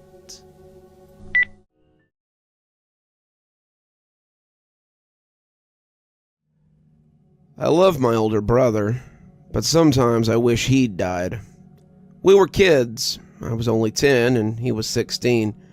He had just got his driver's license, and we went everywhere in our town because we'd seen so little of it growing up. Every night, Jack would make some excuse to take our family K-car, they don't make them anymore, somewhere, and our parents would always go along with it. They knew we were just excited to explore this new freedom my brother had attained. Fine, but take Peter with you, my mom said. I could tell Jack was a bit irritated to have to bring me everywhere. I was his luggage, as he and his friends had so affectionately defined me. I could have made an excuse not to go, give him a little space, but I loved my brother. If he was doing something, then it was worth doing, and I couldn't stand to hear about it secondhand. I wanted to be there, sharing his cool experiences with his group of high school friends. I had no friends my own age. I guess I really had no friends. One such friend of Jack's was Kyle, a goofy, intense guy who could never really sit still. He always wanted to pick me up and spin me around. I hated it. Jack made him stop when he noticed how uncomfortable it made me. On what turned out to be our last drive around Bridal Veil Lake, we picked up Kyle. He was waiting on the porch in the rain and looked to be in a pissy mood. His discontent worsened when he saw me riding shotgun. "Jack, really? You brought the kid?" "Get in the back, Pete," Jack said. I crawled between the front seats, and I was happy to be there. I didn't care where I sat. Kyle got in the car and slammed the door behind him. "Drive," he snapped. "What's your problem?" Jack asked as he backed out of the driveway. "Nothing," Kyle said. Didn't really seem like nothing. Parents are being jerks again. I didn't understand then that Kyle's parents were alcoholics, and nasty drunks to boot, and his home life made ours look perfect by comparison. "Sucks, dude. You want to stay at our place tonight?" Kyle didn't answer. He stared out the window. "It's that way." "The nunnery?" "No, the 7-Eleven. Yeah, the effing nunnery. What else?" "You better cool it with the attitude or you can walk," Jack told him. What could Kyle say to that? Jack could kick him out anywhere. Then he'd have a sad walk back home in the rain. I kinda liked that idea. We drove for a while in silence until Kyle finally apologized. "Sorry, man, this was supposed to be fun." "It's no biggie," Jack said. Our dad would say that too, whenever we messed up. "We're going to the nuns?" I asked, as the reliant little K car crossed the intersection of Ferry Street, where our old house used to be. Neither of them answered the question. The neighborhood, as most know, has the special privilege of being located a few blocks from a psychiatric hospital and a closed-down nunnery. The two institutions used to be associated with each other. Nuns were also nurses during the Korean War, treating vets with PTSD. The nunnery had been vacated since 1970, way before I was born, and while the Catholic Church still owned the land, they seemed to have forgotten about it. Castle-like walls on the ground were torn apart by strands of strangling ivy. Trees that had been cared for became imbalanced and toppled before slowly dying in the mud. The big house, the convent I supposed, where all the nuns used to live, lost its white paint to the elements, and a big crucifix had been dragged from somewhere inside and thrown into the dried-out fountain. This was what I remember of the nunnery before we moved. When we pulled onto the shoulder of the gate, the crucifix hadn't moved in the intervening years. "Right where I left it," Kyle said to himself. I wasn't sure if he meant the crucifix or something else. Maybe I didn't hear him right. The rain had intensified and created a racket on the windshield and the roof. "I didn't bring an umbrella," Jack said. "Buy you a whole raincoat after," Kyle said. "Are you sure it's not stealing?" Jack asked. "How the hell is it stealing? Nobody owns it." Kyle had apparently been visiting the nunnery a few times to pillage items left behind. He'd sold a rug and some silverware to a pawn shop and made a few bucks. But he wasn't the only one with the same idea. On our second expedition, he'd heard some movement on the second floor and gotten freaked out and run away. Any intelligent person would give up at that point and get a job. Kyle thought it better to rope Jack into the scheme. Jack was big, tough, and calmly fierce if the situation called for violence. I'd seen him take down the DeRollo twins during an argument over baseball. They attacked him, so it wasn't wrong that he defended himself with a baseball bat. The twins had ended up in the ER. "They're bound to have some good stuff in the basement," Kyle said, "and the rain's letting up. Let's go." Jack turned to the back seat. "You should stay here, Pete. This won't take long." "What? No way." "I'll lock the door," Jack pleaded. "Just lie down. No one will see you." I shook my head. "No, Jack, I can't. Someone will get me." Kyle chuckled, but Jack shut him up with a glare. Okay, stay close and be quiet. It felt like a dream. Wet gravel crunched under my sneakers. I stepped in a deep puddle because I had stared up at the dark windows, wondering if anyone or anything was staring back. Jack, I said, I'm scared. I don't want to go in. He didn't seem to hear me. Kyle opened the door slowly and turned on his flashlight. The end of the beam showed an empty hallway and a set of stairs leading to the second floor. Kyle went inside.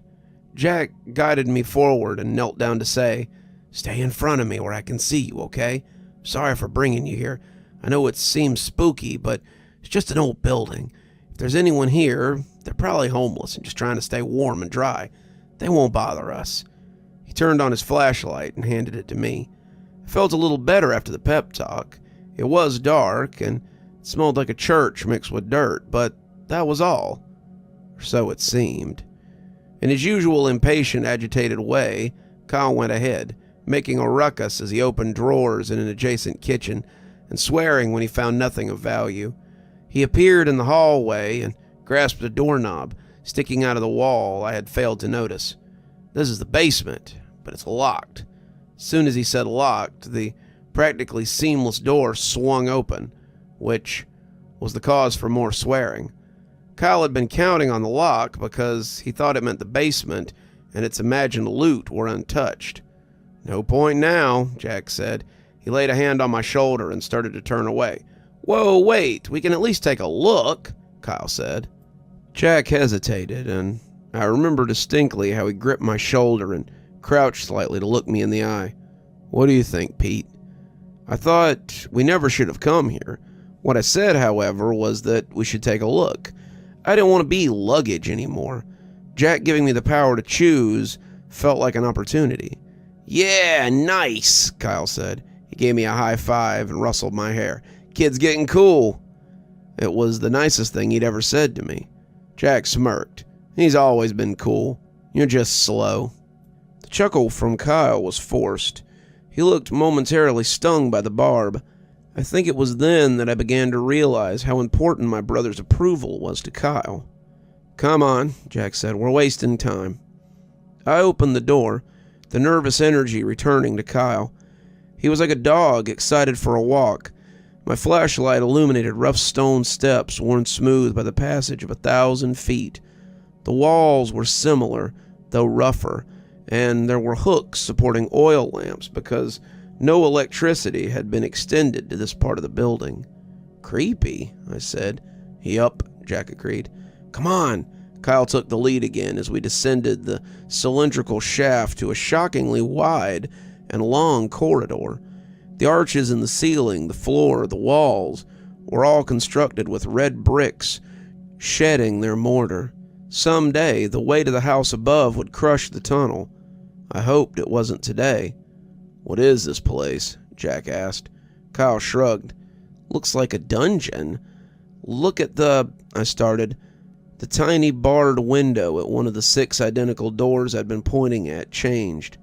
There had been some movement there, like dirty fingers retracting from a cell. "What is it?" my brother asked. I continued to shine the light at the tiny window, but the sound of a shuffling footstep further along the corridor snatched my attention. "Did you hear that?" I asked. "Hear what?" "Nope," Kyle added quickly. He didn't look scared or was working hard to seem like it. There were 3 cell doors, evenly divided on the sides of the corridor.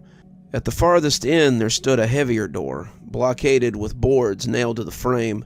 "It's a passage to the hospital," Jack concluded. "The nuns must have done some work here." He didn't add that the work in question was funerary. I found that out later, and far too late. Not that knowing at that moment would have changed the outcome. Like the idiot he was, Kyle went to the big old door at the end and tried to pry the boards away. "What are you doing?" Jack asked. "Probably leads to the hospital." "Right," Kyle said. The board ripped off. Water-soaked and termite-infested wood crumbled in his hands. "So it isn't in use anymore. Maybe it was used for storage for a while." He didn't say if he meant the nuns or the current hospital staff across the street. Taking things from them would certainly be stealing. and Jack wasn't interested. "Hey man, we're not stealing from the hospital." "Of course not," Kyle said, too slowly for my liking. "I meant the nuns. Maybe the nuns left something." "Why would anyone leave something valuable behind a nailed-up door?" I asked. "Ever hear of buried treasure, Pete? Besides, like you said, we should look. Come on, it's fun." It was gross and dirty. I didn't move and continued to look at the cells flanking our position in the corridor. There were piles of rubbish underneath a moldy workbench near the bottom of the steps. I encouraged us to search there first, but they were too committed to tearing off the planks. That's when I heard the murmur of a prayer. "Guys," I said, but they were focused on the door. The voice continued in frantic whispers. "Please, beg you, Michael, do not abandon me." I thought someone was in one of the cells and that they might be afraid of us. If I were homeless, I'd probably stay in an abandoned place and be afraid all the time about somebody wanting to hurt me, too. "It's okay," I said, still unsure where the scared voice had come from. "We're not out to hurt anybody." Kyle pulled the last plank off the door at that very moment. "Guys," I tried again, but they were talking about what to do next. The door still wouldn't open. Kyle wanted to kick it down. Jack thought they should think about it first. "Here, come here," the voice said quietly, and this time I knew which cell it came from. "Hello?" "I'm in here," it sounded like a man whispering.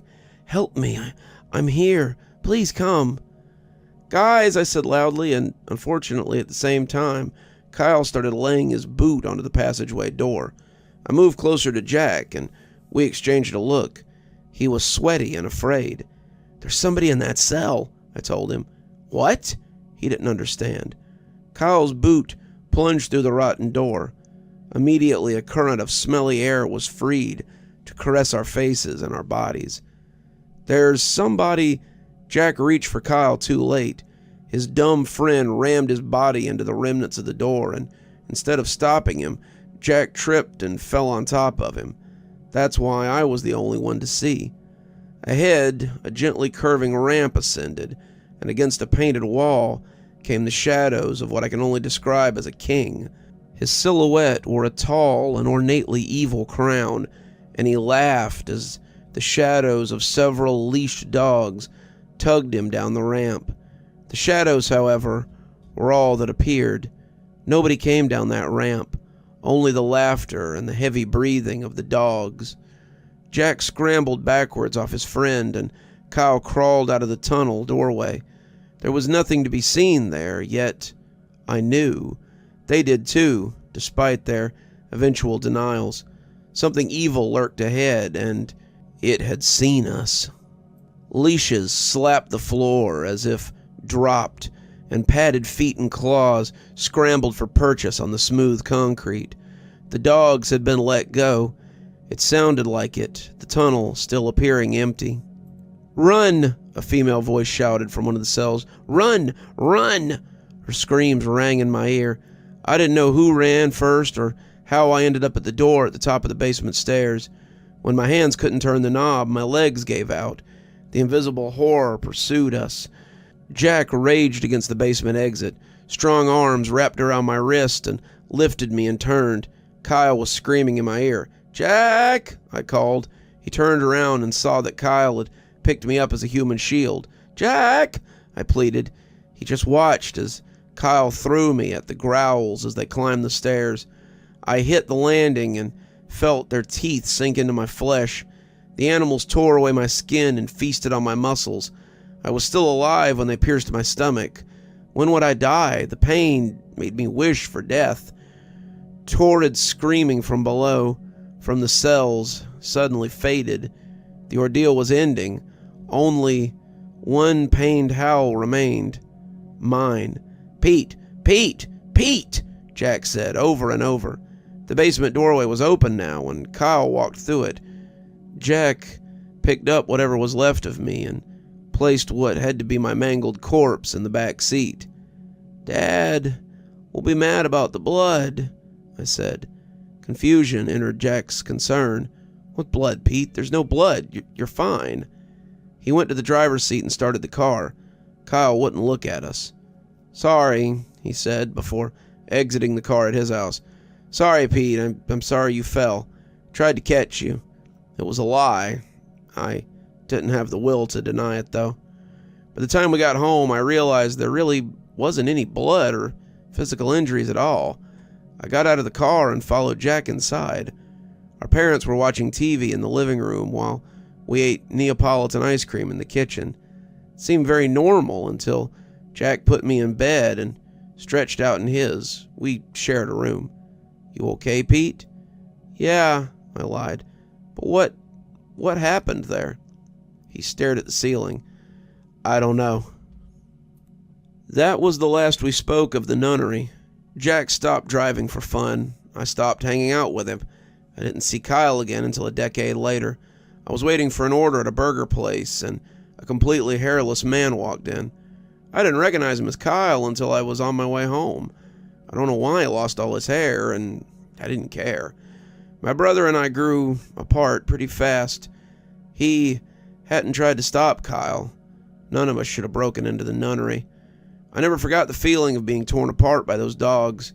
I'd only seen their shadows cast on the walls of the tunnel in my waking life. In my nightmares, they were huge mutts with bloodied maws.